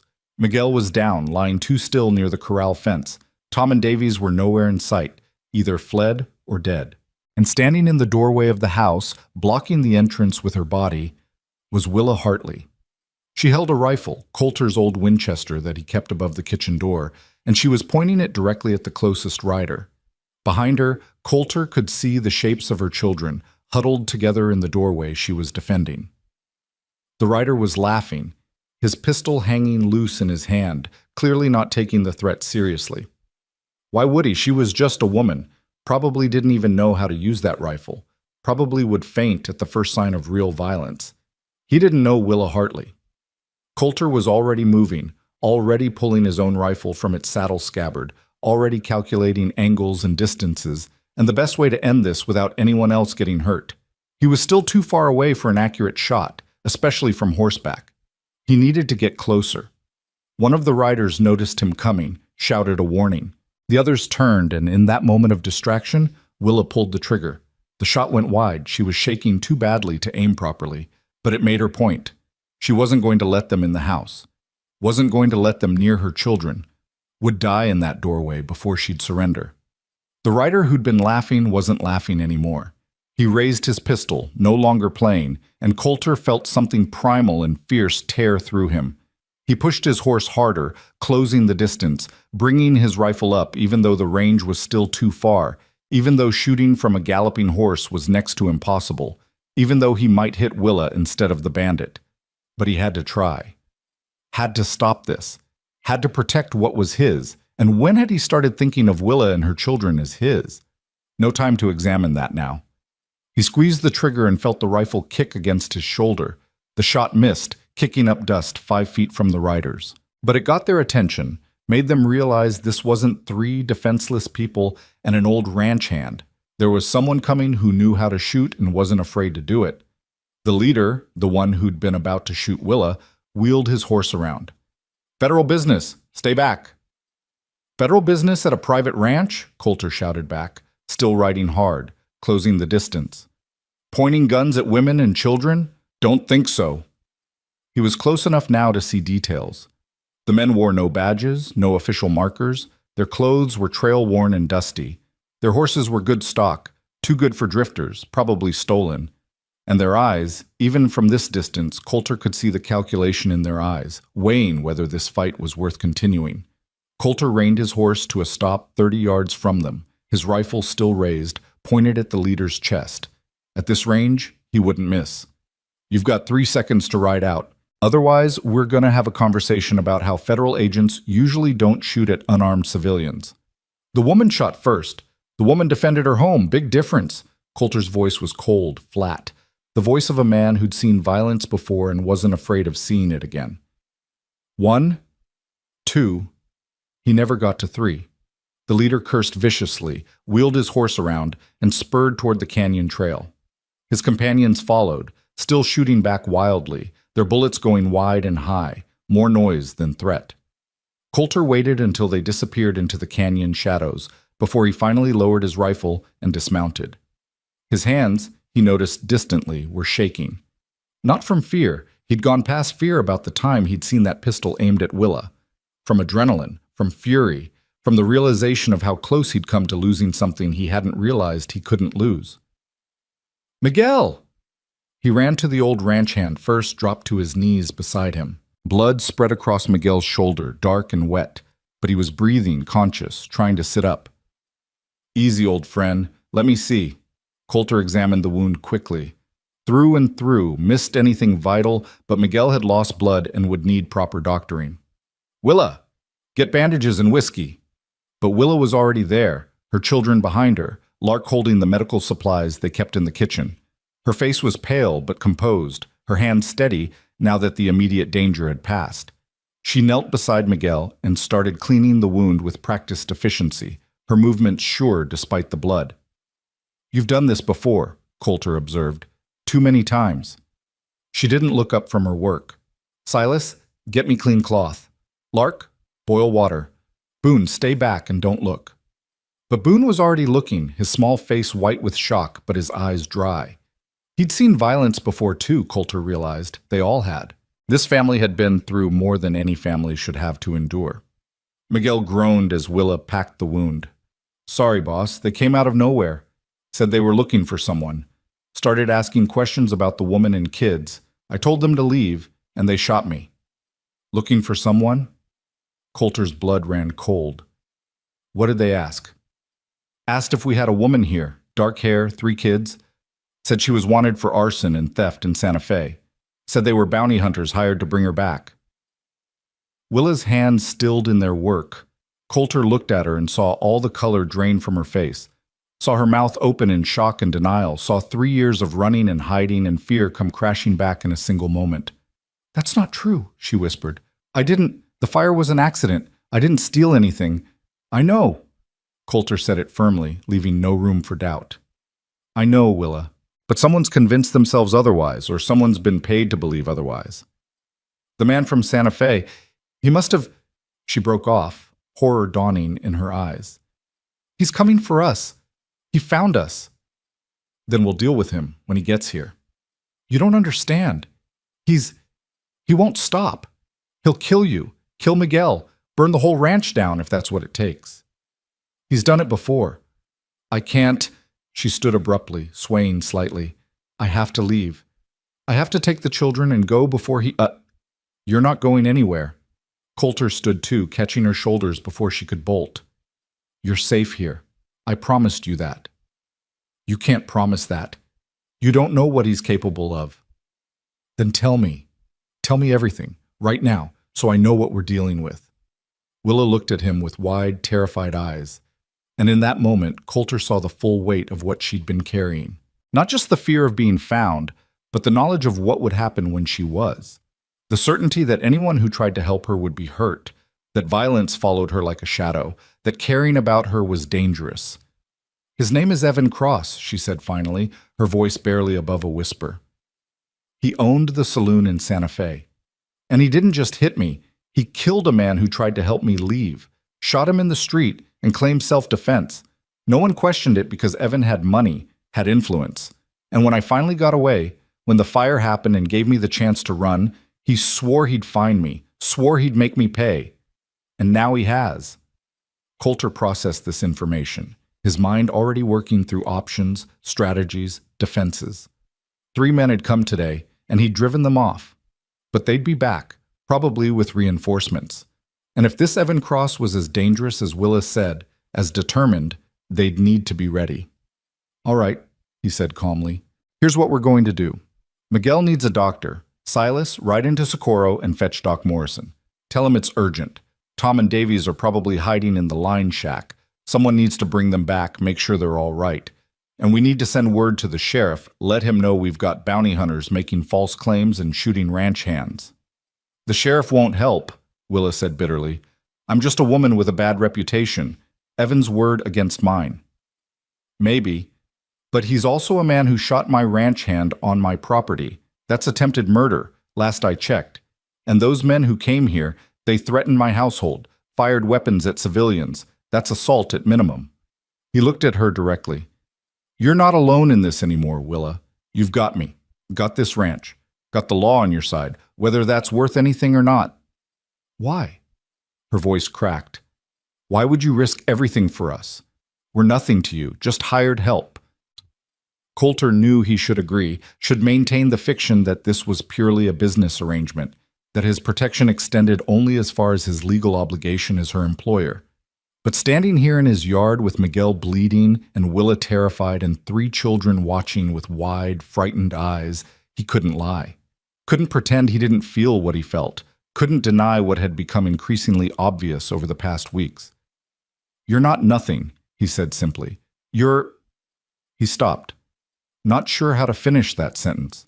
Not sure what they were to him exactly, except that they mattered.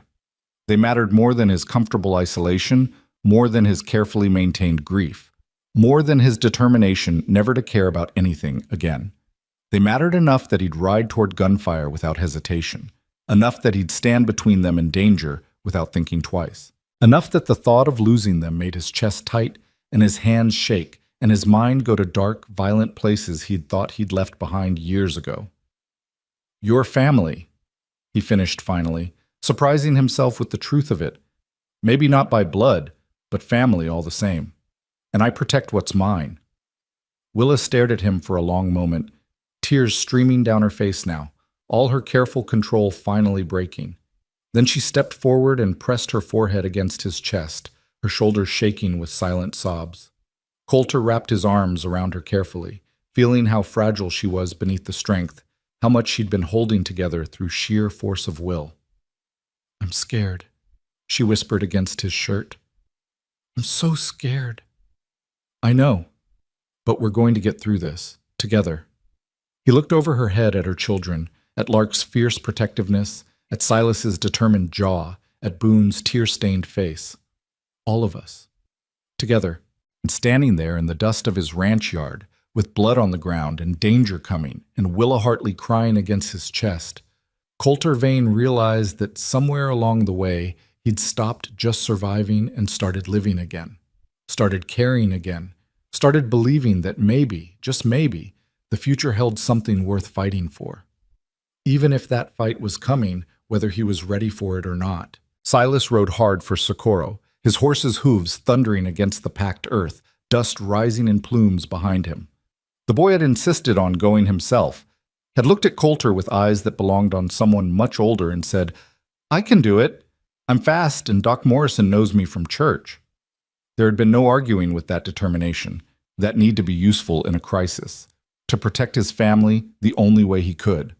So Coulter had let him go, watching the boy disappear down the canyon trail with his heart in his throat, hoping he'd made the right choice, hoping Evan Cross's men wouldn't intercept him, hoping the doctor would come quickly and ask no questions that would put Willa in more danger than she was already in. Miguel was settled in the bunkhouse now, Willa tending his wound with capable hands while Lark boiled water and prepared bandages. The old ranch hand had lost blood but was stable, conscious enough to curse fluently in Spanish about getting shot on his own land by cowards who couldn't aim straight.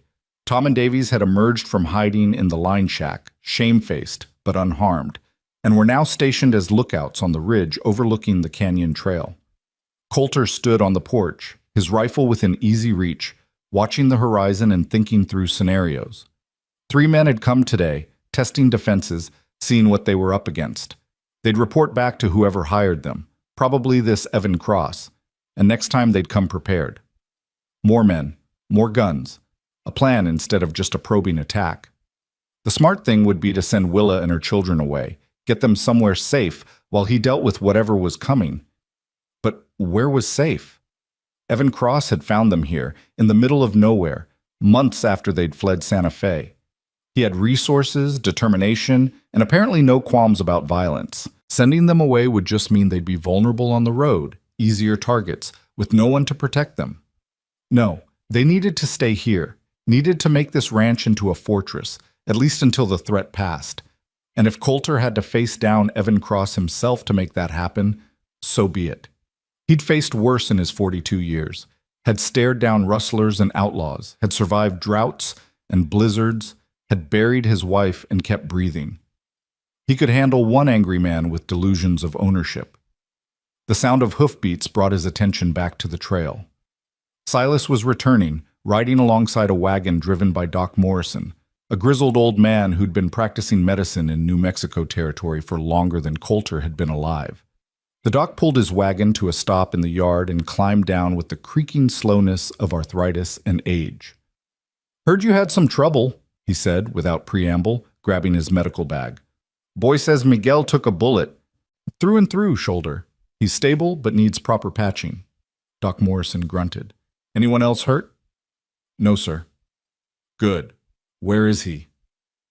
Coulter led the way to the bunkhouse, where Willa was still keeping watch over Miguel. She looked up when they entered, relief flickering across her face when she saw the doctor, quickly replaced by wariness when Doc Morrison's sharp eyes found her. "Mrs. Hartley, this is Doc Morrison. He's here to see to Miguel." The doctor nodded curtly at Willa, then bent over his patient with practiced efficiency. His hands moved quickly, examining the wound, checking for infection, assessing damage. After a few minutes, he straightened with a satisfied grunt. "Good work with the cleaning and packing. You've done this before." "Yes, sir," Willa said quietly. "Thought so. You've got the hands for it." He pulled supplies from his bag, preparing to properly stitch and dress the wound. "You can stay if you want. Help hold him steady. This is going to hurt." Miguel gritted his teeth. "Just do it, Doc. I've had worse." The next 20 minutes were tense, Miguel biting down on a leather strap while Doc Morrison worked, his needle quick and sure despite his age. Willa held Miguel's good shoulder, murmuring words of comfort in Spanish that Coulter hadn't known she spoke. When it was done, the old ranch hand was pale and sweating but alive, the wound properly cleaned and closed. "Keep it clean, change the bandages twice daily, watch for infection," Doc Morrison instructed, packing away his supplies. "If he gets a fever, send for me immediately. Otherwise, he should heal fine. Lucky the bullet missed everything important." "Thank you, Doc," Coulter said. "What do I owe you?" $2 should cover it." The doctor accepted payment, then fixed Coulter with a penetrating stare. "You planning to tell me what really happened here? Because that boy of yours," he gestured toward where Silas stood in the doorway, "was pretty close-mouthed about details. Just said there was shooting and Miguel got hurt." Coulter considered his options. Doc Morrison was known for discretion, but he was also a pillar of the Socorro community. If word got out about bounty hunters and accusations from Santa Fe, it could make everything worse. But the doctor had also been Sarah's physician during her final illness, had sat with Coulter through those last terrible nights, and had never once judged or questioned or offered empty platitudes. If anyone could be trusted with the truth, it was him. "Some men came looking for Mrs. Hartley," Coulter said carefully, claiming to be bounty hunters, saying she was wanted for crimes in Santa Fe. Miguel asked them to leave. They shot him instead. Doc Morrison's eyes flicked to Willa, who'd gone very still. "That true? You wanted in Santa Fe?" "There was a fire," Willa said, her voice steady despite the fear Coulter could see in her eyes. "A man I knew died in it. Some people blamed me, but I didn't set it, and I didn't steal anything. I just ran because no one would believe me." The doctor studied her for a long moment, his weathered face unreadable. Then he turned back to Coulter. "You believe her?" "I do." "Good enough for me." Doc Morrison picked up his bag. "But you should know, word's already spreading in town. Those men stopped at the saloon before riding out here, asking questions, showing a sketch. Folks are talking. Coulter felt his jaw tighten. What kind of talking? The usual kind. Some saying Mrs. Hartley must be trouble if men are hunting her. Some saying you're a fool for harboring a criminal. Some, he paused, saying you've been bewitched, that she's using feminine wiles to cloud your judgment. That's ridiculous, Coulter said flatly. Of course it is. But people love a scandal, especially in a town this small. My advice? Get ahead of it. Talk to Sheriff Brennan, make a formal complaint about the shooting, get your version on record before Evan Cross or his men can spin their own story. Doc Morrison moved toward the door, then paused. And Coulter? Be careful. Men who send bounty hunters to terrorize women and children aren't men who fight fair. Whatever's coming, it won't be clean. After the doctor left, Coulter stood in the bunkhouse trying to process everything. The situation was worse than he'd thought. Not just Evan Cross coming for Willa, but the whole town turning against her, judging her without knowing the facts, ready to believe the worst because believing the worst was easier than thinking for themselves. I should go, Willa said quietly. She was still sitting beside Miguel, her hands folded in her lap, her face pale but composed. Before this gets worse, before someone else gets hurt. No. Coulter's voice was firm. Doc Morrison's right. We need to get ahead of this. I'm riding into Socorro to talk to the sheriff, file a formal complaint. While I'm gone, you and the children stay in the house. Tom and Davies will keep watch. Miguel? He looked at the old ranch hand. You rest and heal. We're going to need you. Boss, I can still shoot with my left hand if it comes to that. It won't come to that. Coulter hoped he was telling the truth. But I appreciate it. He left the bunkhouse and found Silas waiting outside, his young face set in determined lines. I'm coming with you. No, you're staying here with your mother and sisters. I can help. Silas. Coulter put a hand on the boy's shoulder. I know you want to help, and you did help, writing for the doctor when it mattered. But the best thing you can do now is stay here and protect your family. Can you do that? The boy's jaw worked as he fought between his desire to be part of the action and his understanding that what Coulter was really asking was for him to be the man of the house while Coulter was gone. Finally, he nodded. Yes, sir. I'll keep them safe. I know you will. Coulter saddled a fresh horse and rode for Socorro as the sun began its descent toward the western mountains. The 15-mile journey gave him too much time to think, to worry, to imagine all the ways this could go wrong. But by the time he reached town, he'd settled into the cold, focused calm that had gotten him through Sarah's illness and his father's death, and every other crisis that had tried to break him. Socorro was bustling with evening activity when he arrived.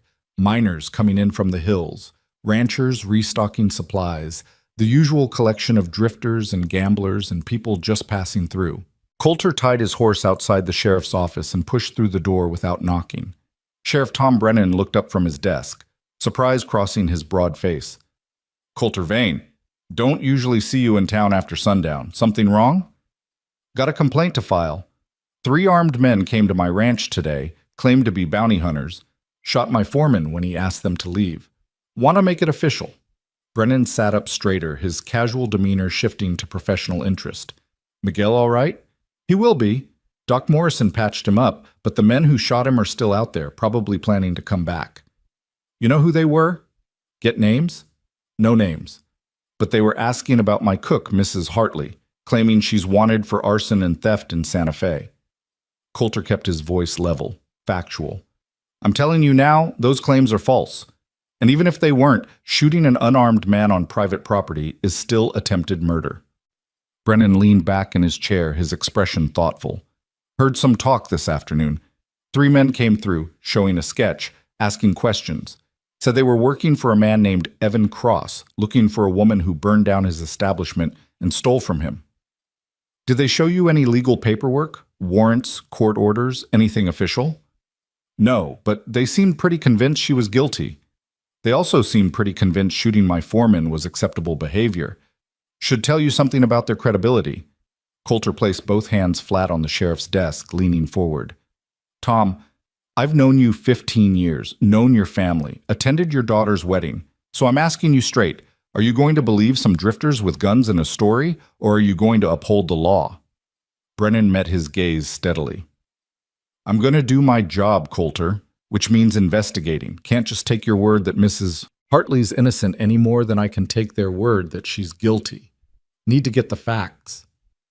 Facts are simple. She's been working for me 2 months, been nothing but honest and hardworking.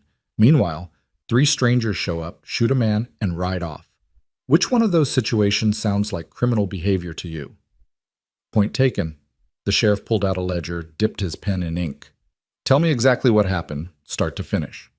Coulter gave him the whole story. The gunfire, finding Willa defending the house, driving off the attackers, Miguel's injury. He left out the parts about Willa's past, about Santa Fe, about her fear. Those were her stories to tell, not his. He focused on the facts of today's attack, on the clear violation of law that had occurred on his property. When he finished, Brennan set down his pen and rubbed his face. All right, I'll make inquiries, try to track down these bounty hunters, see if they've got any legal standing. But Coulter, he looked up seriously. You should know there's already talk. People saying you're being fooled, that Mrs. Hartley's got you wrapped around her finger, some even suggesting she's replacing your late wife's memory, that you're not thinking straight. Rage flared hot in Coulter's chest, but he kept his voice cold. My private life is none of their damn business. Maybe not. But when it involves shooting and bounty hunters and accusations of arson, it becomes everybody's business. You need to be careful. If this Evan Cross is as connected as he seems to be, if he's got resources to hire men and spread stories, this could get ugly. It's already ugly. Man sends armed thugs after a woman and her children. That's about as ugly as it gets. Coulter straightened. I'm going to say this once, Tom. Willa Hartley and her children are under my protection. Anyone who tries to hurt them will have to go through me. And I'm not going to be as restrained as I was today. Brennan's eyes narrowed. That sounds like you're planning to take the law into your own hands. That sounds like I'm planning to defend my property and my household from armed attackers. Big difference. The 2 men stared at each other for a long moment.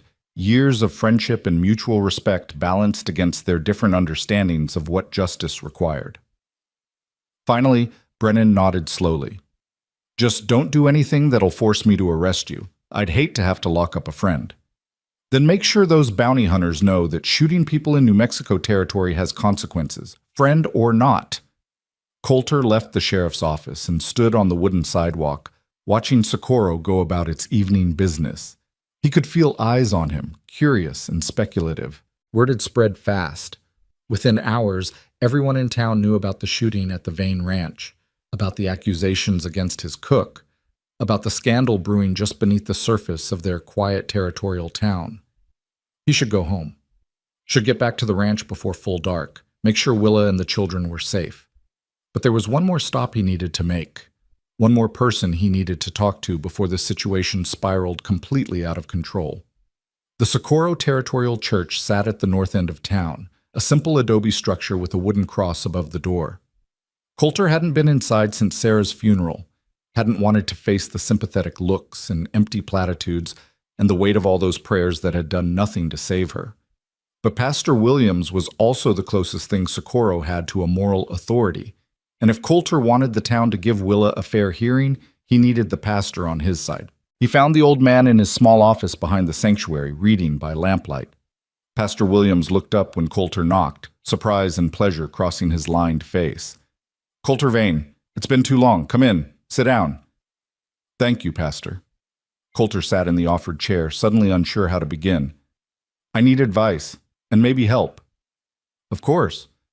What troubles you? So Coulter told him, not everything, but enough.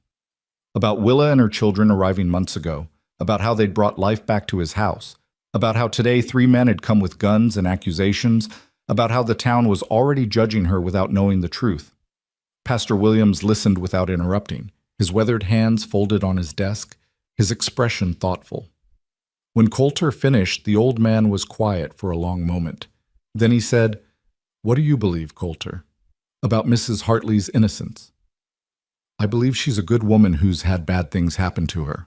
I believe she's worked harder than anyone I've ever known to keep her children safe. And I believe those men who came today weren't interested in justice.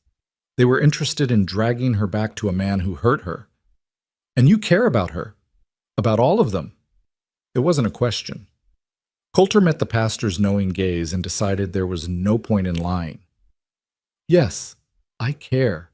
Maybe more than I should, maybe more than is wise. But I won't apologize for it. I'm not asking you to apologize. I'm asking you to be honest about what you're willing to risk for them. Pastor Williams leaned forward. Coulter, you're a respected man in this community. You've built a good life, a good name. If you stand by this woman against the accusations, against public opinion, against men who might be willing to kill to get what they want, you could lose everything. I already lost everything when Sarah died. The ranch is just a ranch. My reputation is just words. But Willa and her children, they're real. They're here. They need protection, and I'm the only one standing between them and men who'd do them harm. So yes, I'm willing to risk whatever needs risking. The pastor smiled, a small, sad smile that spoke of understanding hard-won truths. Then you have your answer, and you have my support. I'll speak to the congregation on Sunday. Remind them that judgment belongs to God, not to gossips and rumor mongers.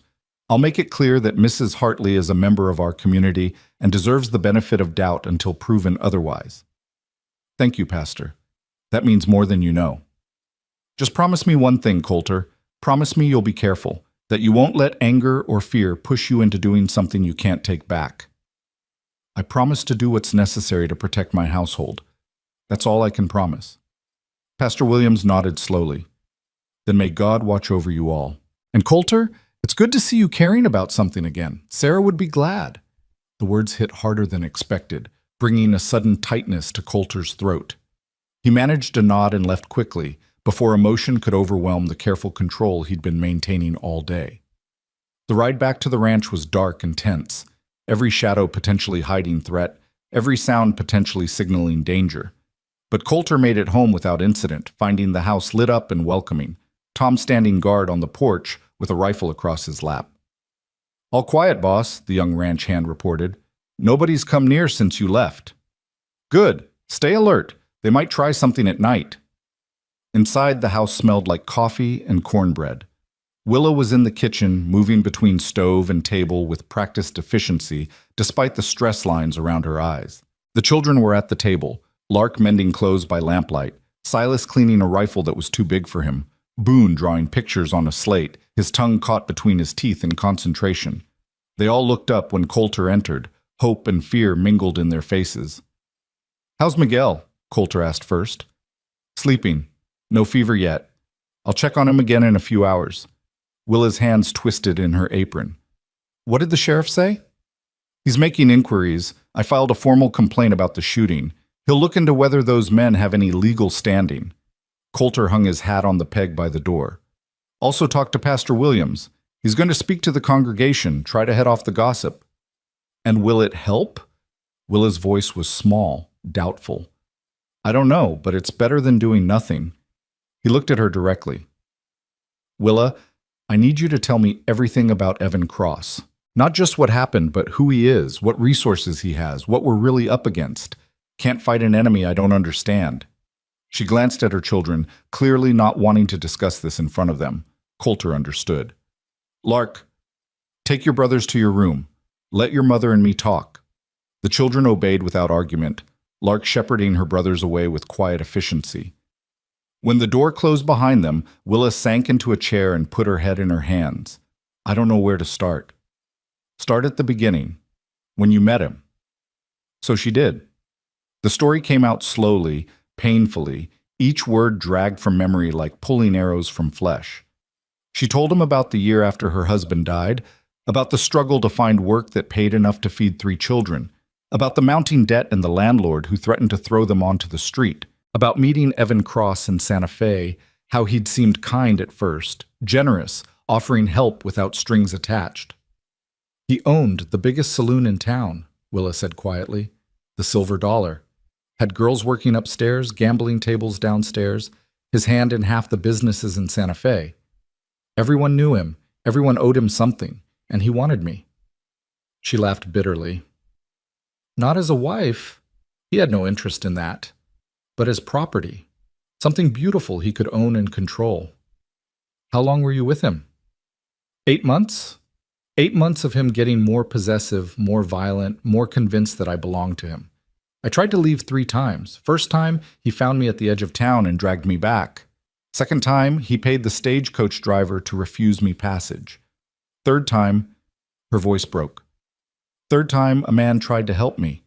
A merchant who'd been kind to my children. Evan shot him in the street, claimed the man had tried to rob him. No one questioned it. No one dared. And the fire? I was working in the saloon.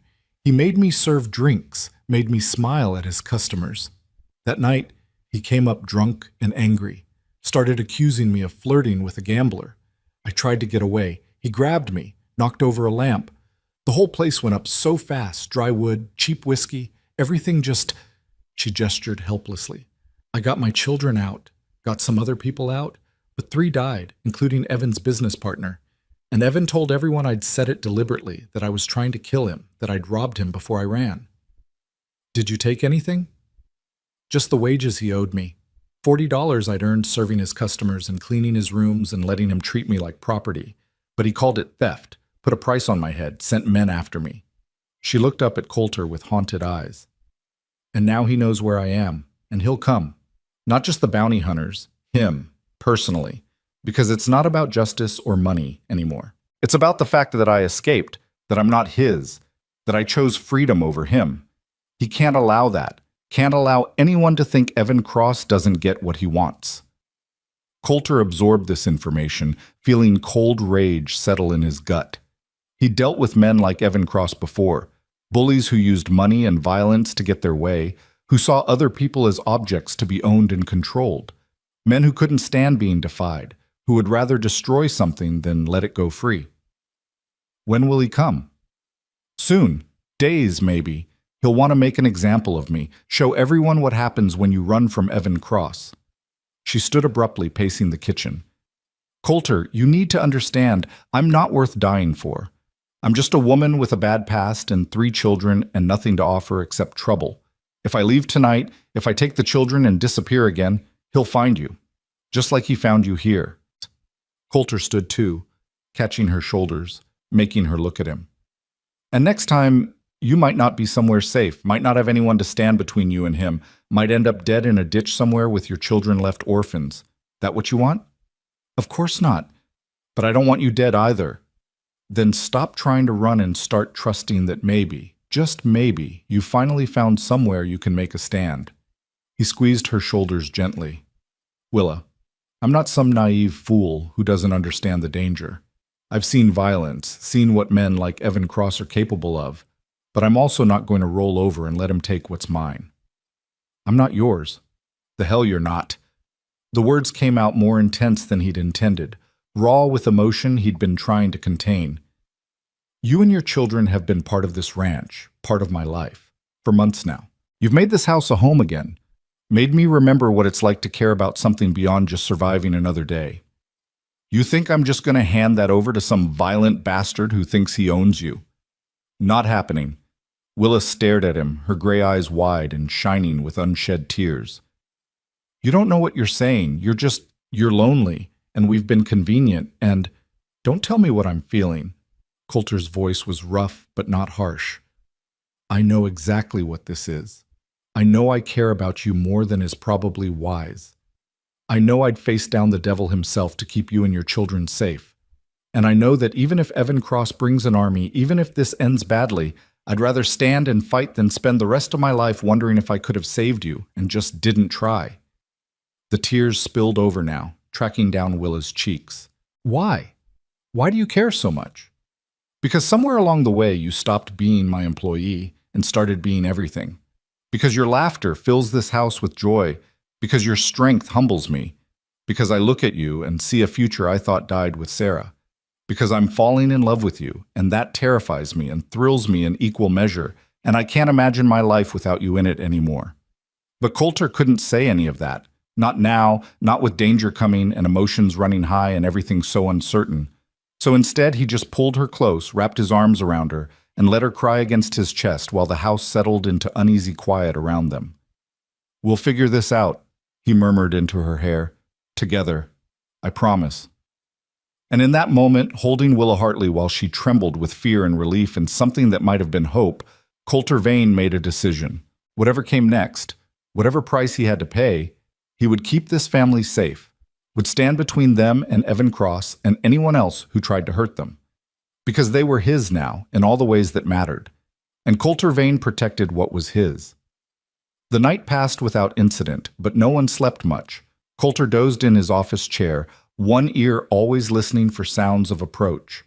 Tom and Davies split the watch, circling the house and barn every hour. Inside, Willa checked on Miguel regularly, keeping his fever at bay with cold compresses and willpower. The children huddled in their room, pretending to sleep but really just waiting for dawn and whatever it would bring. Morning came with deceptive beauty, clear sky, cool air, the promise of another perfect August day. But beauty meant nothing when danger was coming. Beauty just made it easier to see your enemies approaching across the empty desert. Coulter was drinking coffee on the porch when he saw the dust cloud on the horizon. Not 3 riders this time. 6, maybe 7. Moving with purpose, not bothering to hide their approach. Coming in daylight because they didn't need to hide anymore. "Tom! Davies! Riders coming!" His voice carried across the yard, sharp and urgent. "Get positions!" The ranch hands scattered, Tom to the barn loft with a rifle, Davies behind the water trough, with a clear line of sight to the main approach. Miguel emerged from the bunkhouse, his wounded shoulder strapped tight, his left hand holding a pistol with grim determination. "You should be resting," Coulter told him. "Rest when I'm dead, boss. Today's not that day." Willa appeared in the doorway, her children behind her, her face pale but composed. "How many?" 7, maybe more. Coulter checked his rifle, made sure his pistol was loaded and ready. "Get back inside. Lock the doors. Don't come out unless I tell you." I can shoot. Willa, please. He looked at her directly. "I need to know you and the children are safe. Need to focus on what's coming without worrying about you.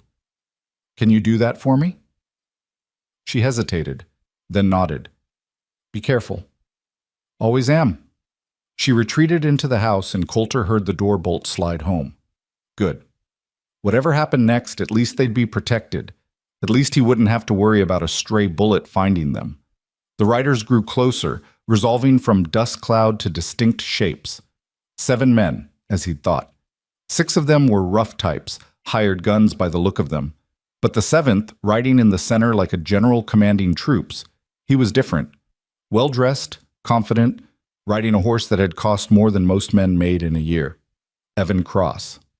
Had to be. The riders stopped 30 yards from the house, spreading out in a loose semicircle, a formation that would let them surround the ranch if shooting started. Coulter stood his ground on the porch, his rifle held ready but not aimed, projecting calm he didn't feel. Evan Cross dismounted and walked forward a few steps, close enough for conversation, but far enough to avoid being rushed. He was maybe 50, well-fed and prosperous, with cold eyes that assessed Coulter the way a man might assess livestock at auction. "Mr. Vane, I presume?" His voice was cultured, educated, with just a hint of southern breeding. "I'm Evan Cross.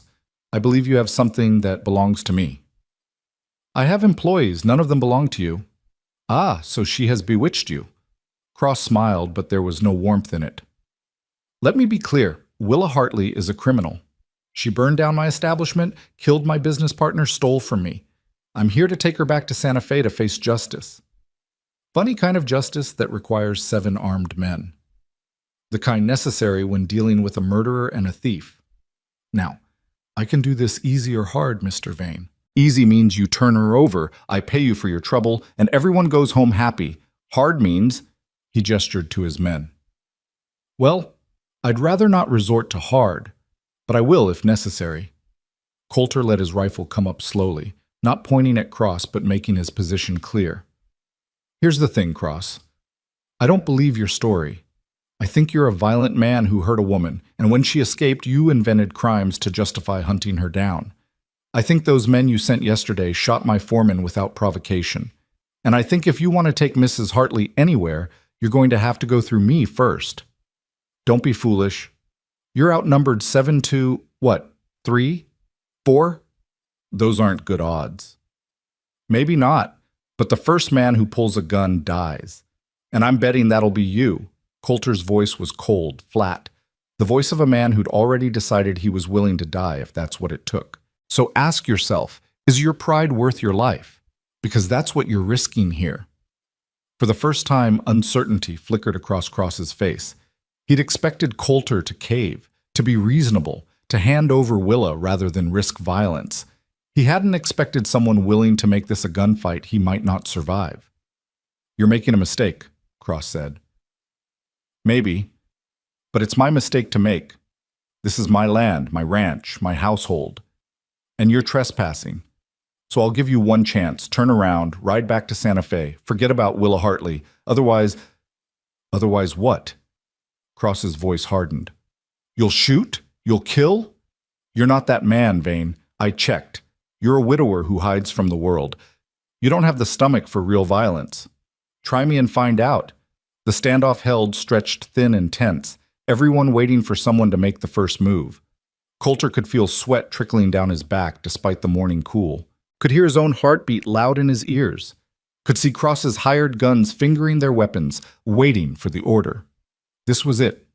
The moment when talk ended and bullets started flying. The moment when everything changed. And then Sheriff Brennan's voice cut across the yard like a gunshot. "Nobody moves. This is official law business."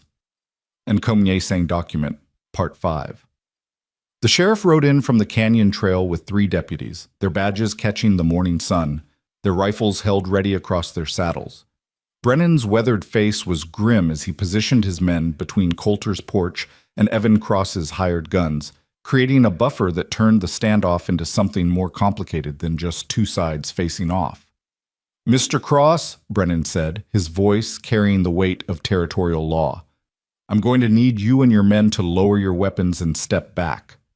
Cross's smile was thin and cold. "Sheriff, good to see law enforcement finally arriving.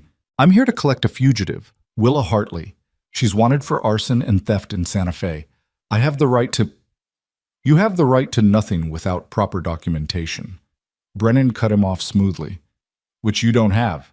I sent a wire to Santa Fe last night, talked to their territorial marshal. Know what he told me? There's no warrant for Mrs. Hartley, no charges filed, no legal standing whatsoever." The words landed like stones in still water, rippling outward through the assembled men.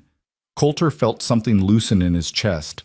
Hope, maybe, or just the first breath after holding tension so long his ribs ached.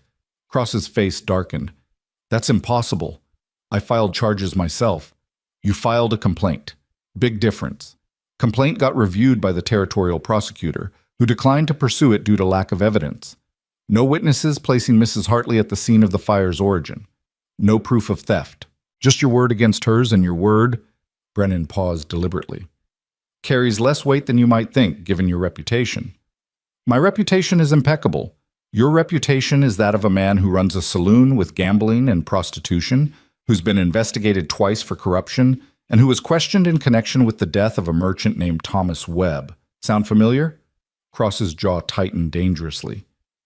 "Webb tried to rob me. That was self-defense."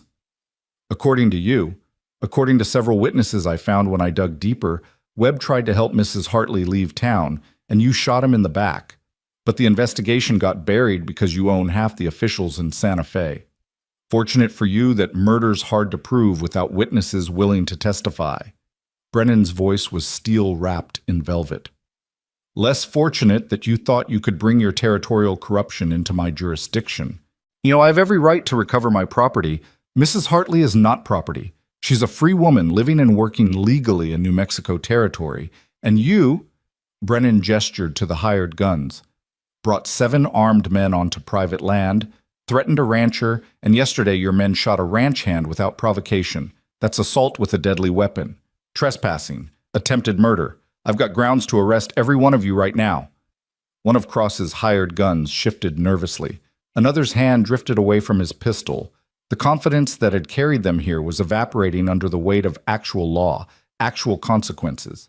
They were hired muscle, not outlaws willing to face hanging for someone else's obsession. Cross saw his advantage slipping and played his last card. "Sheriff, I don't think you understand who you're dealing with. I have connections. Friends in high places. One word from me and your career set is protected by territorial law and the fact that I'm doing my job. Brennan's voice never wavered. And you know what I've got that you don't? A telegraph line. Already sent word to the territorial marshal about this situation. He's very interested in a wealthy saloon owner using hired guns to pursue personal vendettas across territorial lines. Suggested I might want to hold you for questioning until he can ride down from Santa Fe himself. The threat landed perfectly. Cross went very still, calculating odds that were no longer in his favor. He'd come here expecting to steamroll over an isolated rancher and a frightened woman. Instead, he'd walked into legal complications that could tie him up for months, could expose business dealings he'd rather keep hidden, could cost him more than retrieving Willow was worth. But men like Evan Cross didn't surrender easily. They especially didn't surrender when they felt humiliated, when they'd been challenged in front of witnesses, when their control was slipping. Coulter saw it in the way Cross's hand moved toward his coat, saw the calculation in those cold eyes, saw the moment when pride overwhelmed self-preservation. "She's mine," Cross said quietly, dangerously. "And I don't leave empty-handed." His hand went for the pistol hidden in his coat. Coulter's rifle came up on pure instinct, but he was too far away, the angle wrong, and Cross was fast, practiced, his gun clearing leather with the smooth motion of someone who'd done this before. The shot that rang out didn't come from Coulter's rifle. It came from the house. From the second-floor window Coulter had forgotten even existed because he never went up there anymore. The bullet took Cross in the shoulder, spinning him sideways, his pistol falling from suddenly nerveless fingers. Willa stood in that window, Coulter's other rifle, the one he'd stored in the upstairs bedroom he couldn't bear to enter, smoking in her hands. Her face was pale but set, her gray eyes fierce with the determination of someone who'd finally stopped running and decided to fight. "I said no," she called down, her voice carrying across the suddenly silent yard. "I said no to you 3 years ago in Santa Fe, and I'm saying no now. I'm not yours. I was never yours. And if you come after me or my children again, the next bullet won't be in your shoulder." The hired guns scattered like startled birds, hands up, moving away from Cross, making it clear they wanted no part of this anymore. Sheriff Brennan was already moving, his deputies with him, surrounding Cross before the wounded man could recover his pistol. "Evan Cross, you're under arrest for attempted assault, trespassing, and about 6 other charges I'll think of on the ride back to Socorro."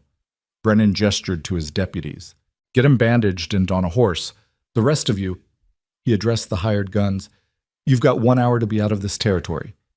After that, I see any of you. I'm assuming you're part of Cross's criminal enterprise and arresting you accordingly." They didn't need to be told twice. Within minutes, 6 horses were galloping back down the canyon trail, kicking up dust in their desperation to be gone.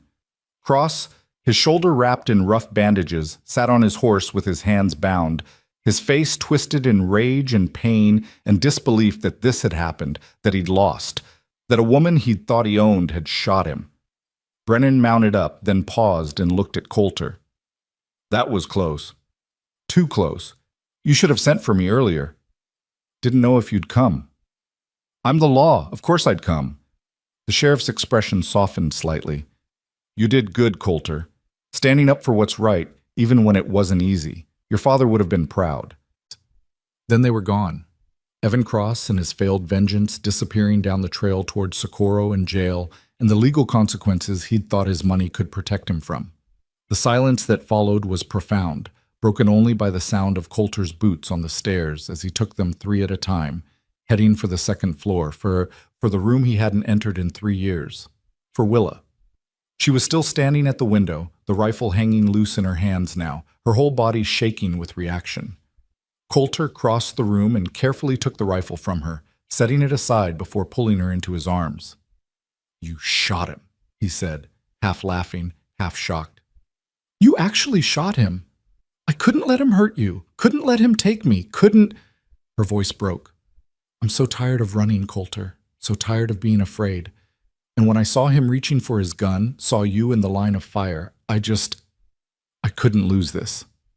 Couldn't lose you."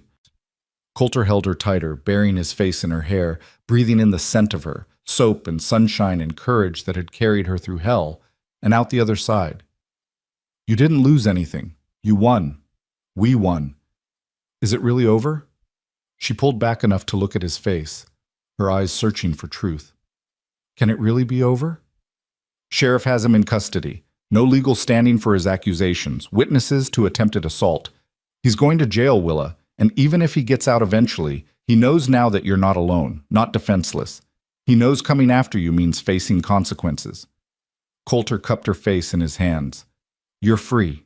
Finally, actually free. The tears came then, great shaking sobs that were equal parts relief and grief and the release of 3 years of fear she'd been carrying like stones in her pockets. Coulter held her through it all, murmuring wordless comfort, stroking her hair, letting her cry out every moment of terror, every sleepless night, every time she'd wondered if today would be the day Evan Cross found them. When the storm finally passed, Willa looked up at him with red-rimmed eyes and a tremulous smile. I shot him from Sarah's room, from her window. I hope she doesn't mind. She wouldn't mind. Coulter looked around the room he'd been avoiding, seeing it now with new eyes. Sarah's embroidery still hung on the wall, her hairbrush still sat on the dresser, the curtains she'd sewn still framed the window where Willa had made her stand. She'd probably say it was about time someone used this room for something useful, instead of letting it gather dust as a shrine. You loved her very much. I did. Still do, in the way you love people who shaped your life even after they're gone. He looked down at Willa, at this woman who'd brought his house back to life, who'd reminded him what it felt like to care about something beyond just surviving. But Sarah's gone, and I'm still here, still living, and I'm starting to think maybe that's allowed. Maybe I'm allowed to move forward instead of staying frozen in the past. Willa's hand came up to rest against his chest, right over his heart. What are you saying, Coulter? What was he saying? That somewhere between hiring her as a cook and standing in his yard ready to die to protect her, he'd fallen in love? That watching her defend her children with fierce maternal devotion had shown him what real strength looked like? That coming home to her smile and her cooking and the sound of her children's laughter had healed wounds he'd thought were permanent? All of that, none of that, everything compressed into the simple truth that he couldn't imagine his life without her anymore. I'm saying stay, he said simply. Not as an employee, not hiding in the housekeeper's room like you're just passing through. Stay as whatever you want to be, as my partner, my companion, as, he took a breath, as my wife, if you'd consider it, someday. When you're ready, no pressure, no expectations, just stay, build a life here, with me. Willa's eyes widened, filling with fresh tears. Coulter, I have 3 children. I have a past. I have nothing to bring to a marriage except complications, and you have everything I need. You have strength and courage and the ability to laugh, even when life's kicked you down. You have 3 incredible children who've already made this ranch feel like home, and you have me, if you want me. Broken pieces and all. He smiled slightly. Fair warning, I'm not easy. I'm stubborn, and I'm too used to being alone, and I'll probably mess this up 100 times, but I'll try. For you, I'll try. You won't mess it up. Willa's hand moved from his chest to his face, cupping his jaw with infinite tenderness. You're the best man I've ever known, kind and strong and honorable. You saved us, saved me. How could I not? She stopped, emotion choking off her words. How could you not what? How could I not love you? She whispered. I tried not to. Tried to keep appropriate distance, tried to remember I was just an employee, tried not to hope for anything beyond safety and survival. But you made it impossible. You saw me, really saw me, not as a victim or a scandal or someone to pity, but as a person worth protecting, worth caring about.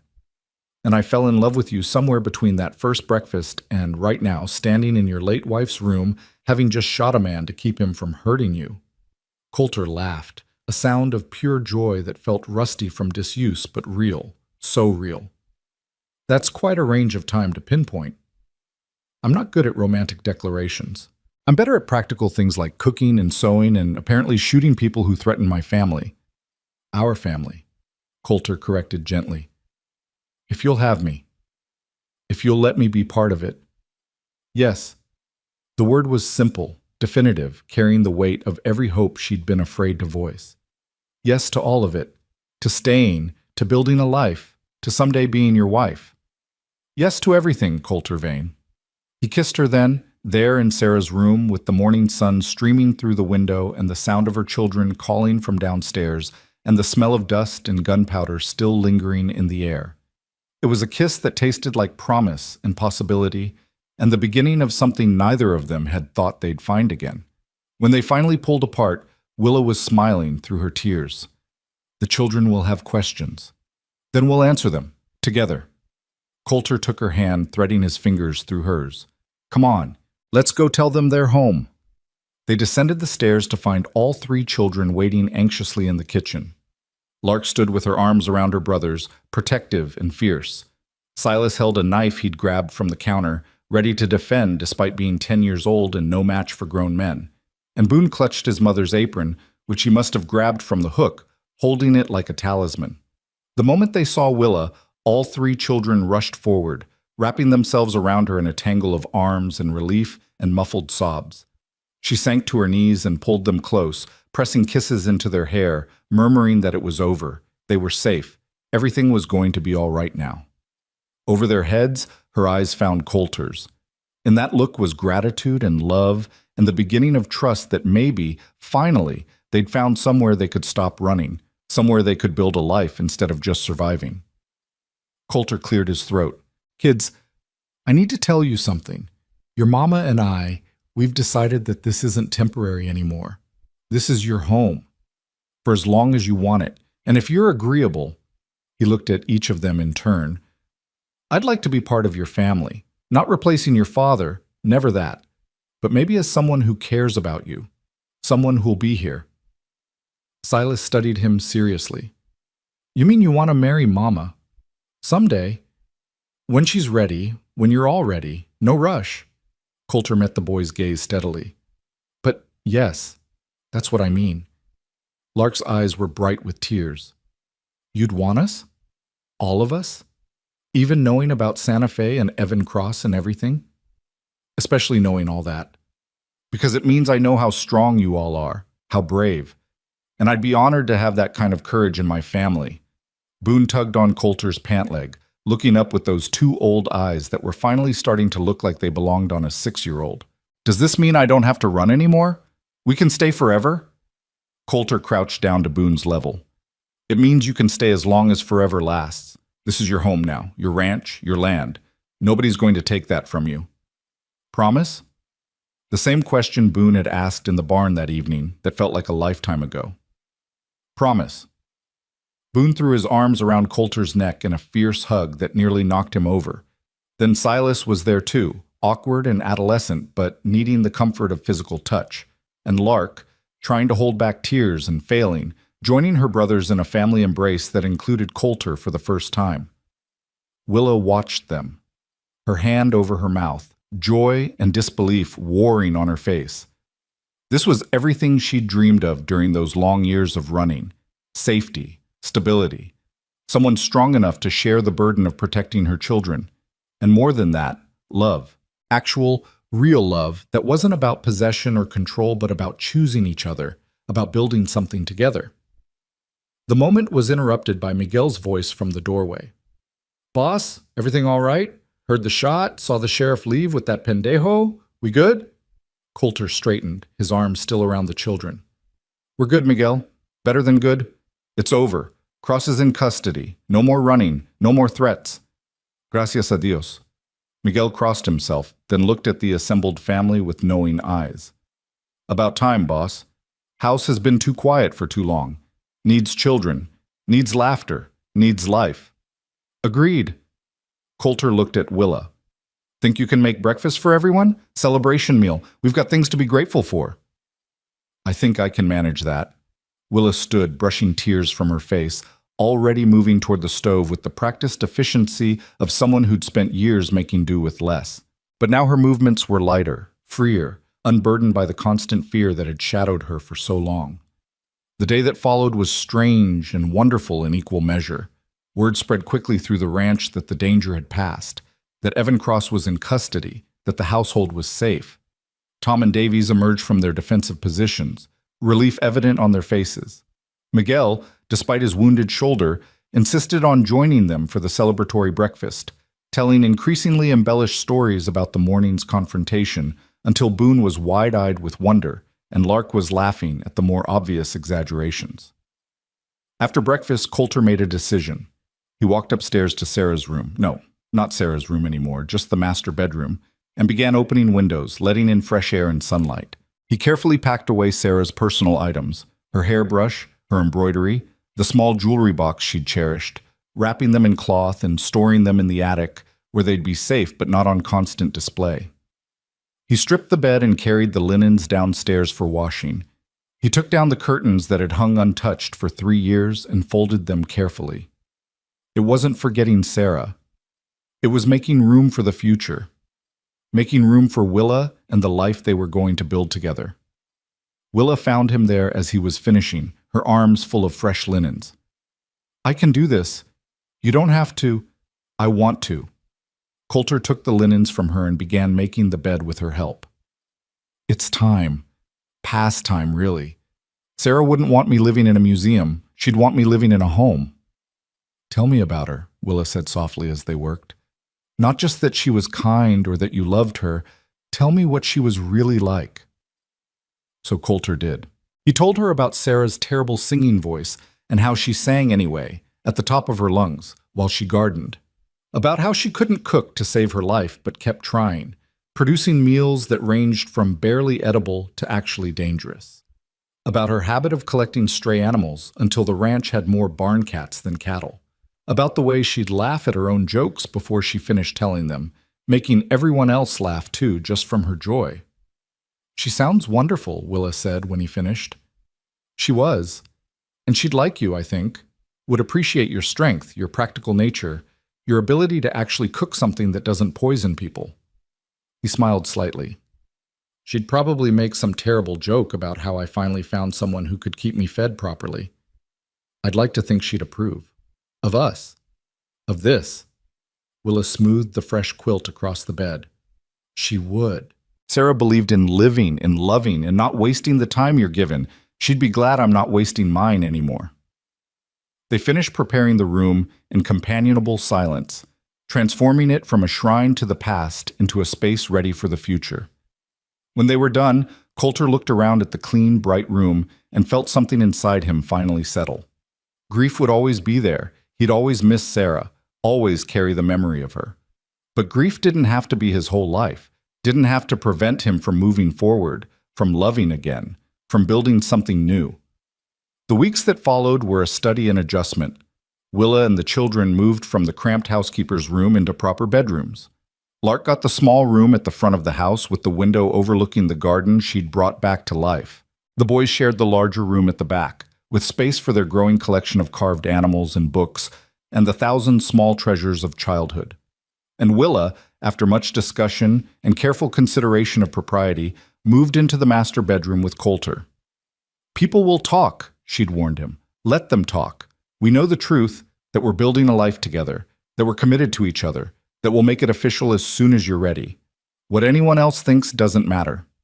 So she'd moved her few possessions into the room that was now theirs, hanging her dresses next to his shirts, placing her hairbrush on the dresser beside where Sarah's used to sit, claiming space with a hesitancy that gradually faded into belonging. The ranch flourished under their combined efforts.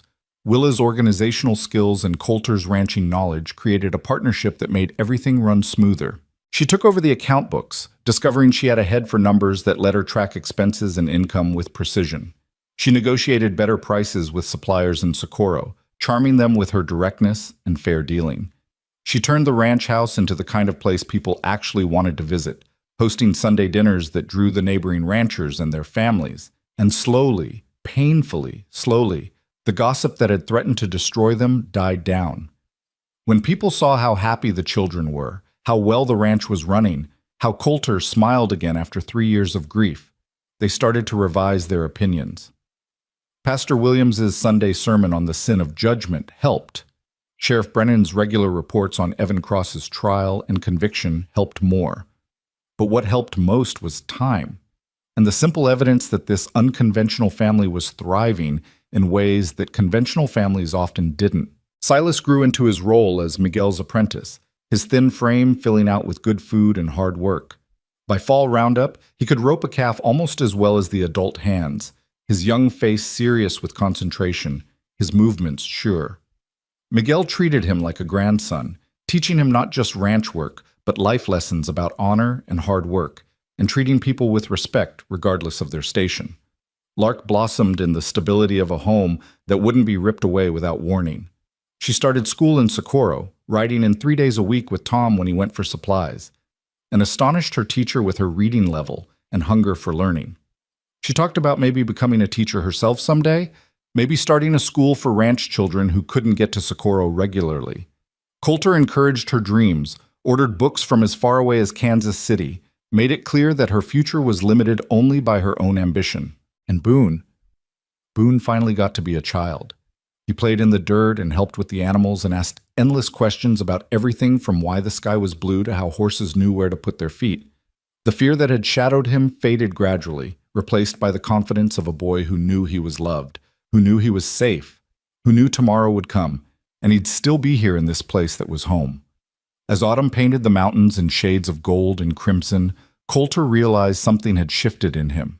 The emptiness that had defined his existence for 3 years was gone, filled by laughter and purpose, and the simple pleasure of coming home to people who were glad to see him. He still missed Sarah, would always miss her, but the grief no longer consumed him.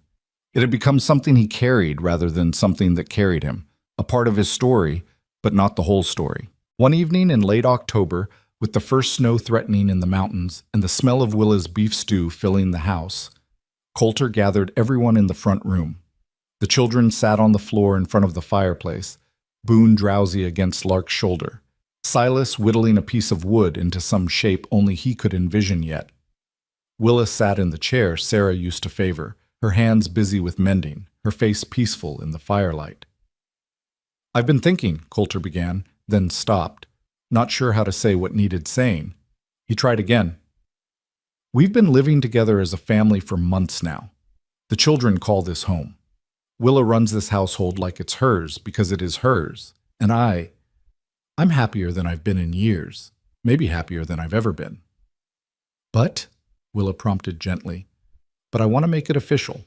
Want to stand up in front of Pastor Williams and the whole town and say that you're my wife, that these children are mine, that we're a family in every way that matters." He looked at each of them in turn. "I know we talked about waiting, about taking our time, but I don't want to wait anymore. I want everyone to know you belong here, belong with me. If," he swallowed hard, "if you'll have me." Willa set down her mending, her gray eyes shining in the firelight. "Are you proposing to me, Coulter Vane?" "I am. Properly this time, not in the middle of a crisis or while I'm covered in dust from the range. I'm asking if you'll marry me, be my wife. Let me be a father to your children. Build this life with me permanently." "What do the children think?" Willa looked at Lark, Silas, Boone. "This affects you as much as it affects me." Lark answered first, her voice thick with emotion. "I think Mr. Vane, Coulter, is the best man I've ever known. I think he's been more of a father to us in 6 months than anyone ever was. And I think you smile more when you're with him, Mama. Real smiles, not the ones you wear when you're pretending everything's fine." Silas nodded seriously. "Miguel says a good man protects his family and keeps his word. Coulter does both. That's good enough for me." Boone just crawled over to Coulter and climbed into his lap, wrapping small arms around his neck. "You're my papa now, right?" Coulter's throat tightened dangerously. "If you want me to be." "I want." Boone settled against his chest with the complete trust of a child who'd finally found safety. "Forever and ever. Forever and ever," Coulter agreed, his voice rough with emotion. Willa stood and crossed to where Coulter sat with Boone in his lap. She cupped his face in her hands, her touch gentle, her eyes searching his. "You're sure? No doubts? No reservations? Because once we do this, we're truly a family. My past, my complications, my children, all of it becomes yours. I know, I'm counting on it. He covered her hands with his. You brought my life back, Willa. Brought my house back. Brought me back. I was just existing before you arrived, going through motions, waiting for nothing. But you and your children, you gave me a reason to actually live again. So yes, I'm sure. More sure than I've been about anything in a very long time. Then yes, she whispered. Yes, I'll marry you. Yes to building this life together. Yes to everything. He kissed her then, mindful of the children watching but needing to seal the promise with more than just words. It was a gentle kiss, full of love and commitment, and the certainty that this was right. This was what they were both meant to find after all the years of loss and loneliness. When they pulled apart, all three children were grinning. Even Silas, who prided himself on being too grown up for sentiment, couldn't hide his smile. When? Lark asked practically. When will you get married? Coulter looked at Willa. What do you think? Spring? After the snow melts and we can actually get everyone to the church? Spring seems very far away. Willa's eyes danced with mischief. What about Christmas? We could have a small ceremony, just family and close friends. Nothing fancy, just honest promises in front of people who matter. Christmas, Coulter agreed, liking the symbolism of it. New beginnings in the middle of winter, hope blooming even in the coldest season. Christmas it is. The weeks leading up to Christmas passed in a flurry of preparation. Willa sewed herself a dress from the blue calico Coulter had bought months ago, working by lamplight after the children were asleep, her needle flying through fabric with practiced ease. Lark made wildflower decorations dried from the summer garden, preserving them carefully for the ceremony. Silas helped Miguel repair the buckboard so it would be presentable for the ride to church. And Boone made drawings of the family, stick figures with huge smiles, holding hands in front of a house that looked nothing like the actual ranch, but everything like home. Word spread through Socorro that Coulter Vane was finally getting married, that the widow Hartley would become Mrs. Vane, that the unconventional family was making itself official.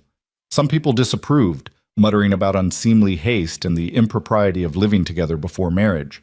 But most people, the ones who actually knew Coulter, who'd seen how he'd changed, who understood that love came in its own time and didn't follow society's arbitrary rules, were genuinely happy for them.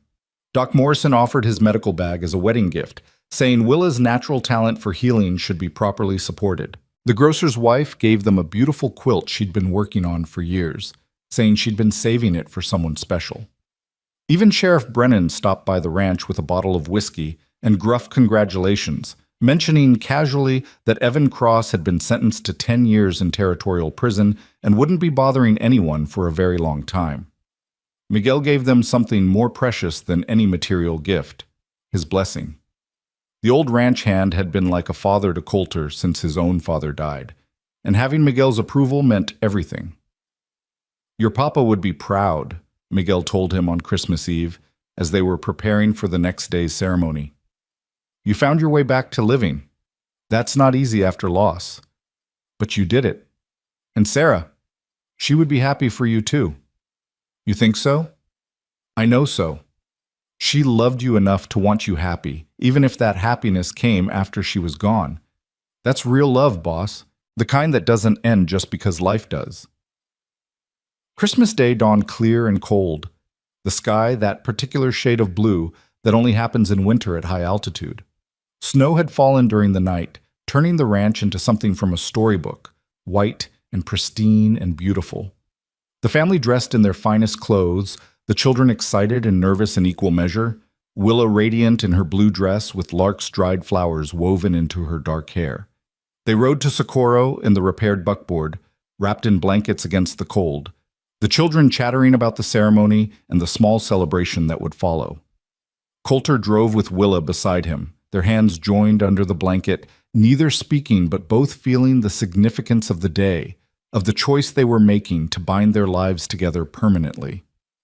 The Socorro Territorial Church was filled when they arrived, not packed, but fuller than Coulter had expected.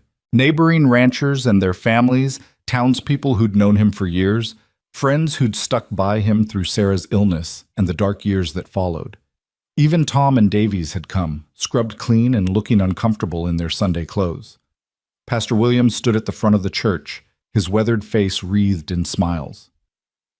Dearly beloved, he began when everyone was settled. "We are gathered here on this blessed Christmas day to witness the union of Coulter Vane and Willa Hartley in holy matrimony." The ceremony was simple and traditional, the words familiar from countless weddings Coulter had attended over the years.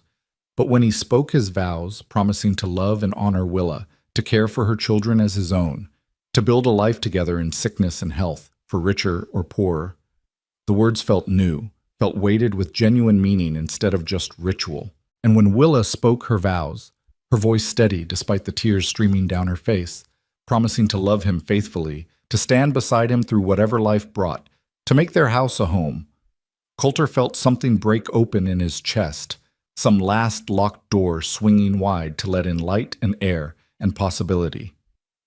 "I now pronounce you husband and wife," Pastor Williams said, his voice carrying through the small church. "Coulter, you may kiss your bride." So he did, there in front of God and the people of Socorro and 3 children who'd become his own. He kissed Willa Vane, no longer Hartley, but Vane, his wife, his partner, his choice, and felt the rightness of it settle into his bones like warmth after a long winter. The celebration afterward was modest but joyful. Someone had organized food and drink in the church hall, and suddenly there was music and laughter and children running between the adults' legs. Coulter danced with his new wife, awkward because he'd never been graceful, but not caring because Willa was laughing and her eyes were bright with happiness, and this moment was perfect just as it was. He danced with Lark too, who blushed and stepped on his feet but glowed with pleasure at being treated like the young lady she was becoming. And he lifted Boone onto his feet, letting the boy stand on his boots while they swayed to the music, Boone giggling at the silliness of it. As the sun began to set and families started heading home before full dark, Coulter stood on the church steps with his arm around Willa's waist, watching the children play in the snow with some of the town kids. They looked so normal, so happy, so completely unlike the frightened, too quiet children who'd arrived at his ranch 6 months ago with nothing but the clothes on their backs and their mother's fierce determination to keep them safe. "What are you thinking?" Willa asked softly. "That I'm the luckiest man alive." He pulled her closer. "That I got a second chance I didn't think I deserved. That I love you more than I knew it was possible to love someone. That—" He stopped, emotion choking off words. "That you're happy," Willa finished for him. "I can see it in your face. The shadows are gone. You're actually, genuinely happy." "I am. Because of you. Because of them." He gestured to the children. "You saved me, Willa. You and your children walked into my life and saved me from slowly turning into a ghost, haunting my own house. We saved each other, I think. You gave us safety. We gave you purpose. Fair trade." "More than fair." He kissed her temple. "Come on. Let's go home." Home. The word had never sounded better. They collected the children and rode back to the ranch as twilight painted the sky in shades of purple and gold. The house was warm and welcoming when they arrived, candles lit in the windows courtesy of Miguel, who'd stayed behind to tend the animals and prepare a simple supper for the newly expanded family. That night, with the children finally asleep in their rooms and the house quiet around them, Coulter and Willa stood in their bedroom now, truly theirs, and just looked at each other. "So," Willa said, a smile playing at her lips, "what happens now?" "Now we live," Coulter said simply. "We wake up tomorrow and the day after and all the days after that, and we build this life we promised each other. We raise these children. We run this ranch. We figure things out as we go, probably make mistakes, definitely have hard times. But we do it together." "Together," Willa agreed. "I like the sound of that." "Me too." And so they did. The years that followed weren't perfect. Life never is, but they were good. The ranch prospered under their joint management, expanding gradually as Coulter and Willa reinvested profits into better stock and improved land. Silas grew into a fine young man, taking on more responsibility until Miguel could barely tell the difference between working with the boy and working with a full hand.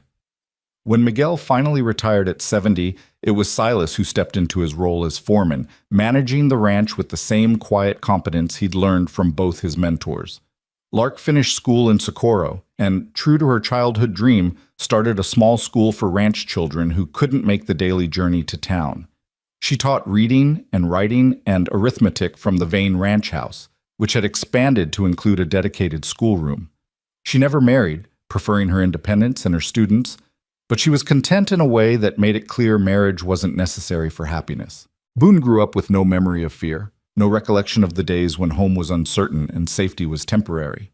He became a veterinarian, studying in Santa Fe, ironic, considering his mother's history there, and returning to practice in Socorro.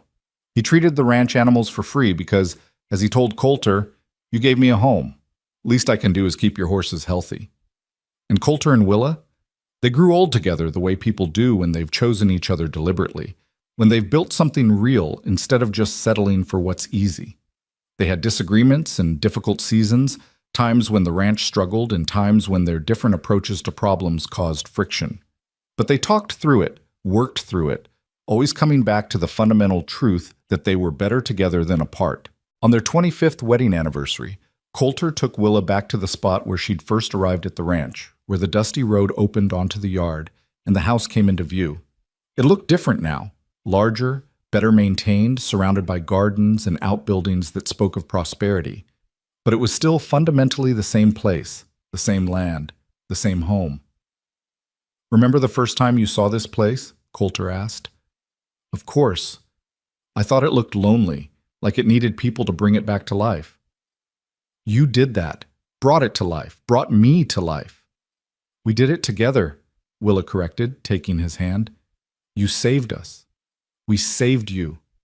And then we built something neither of us could have built alone."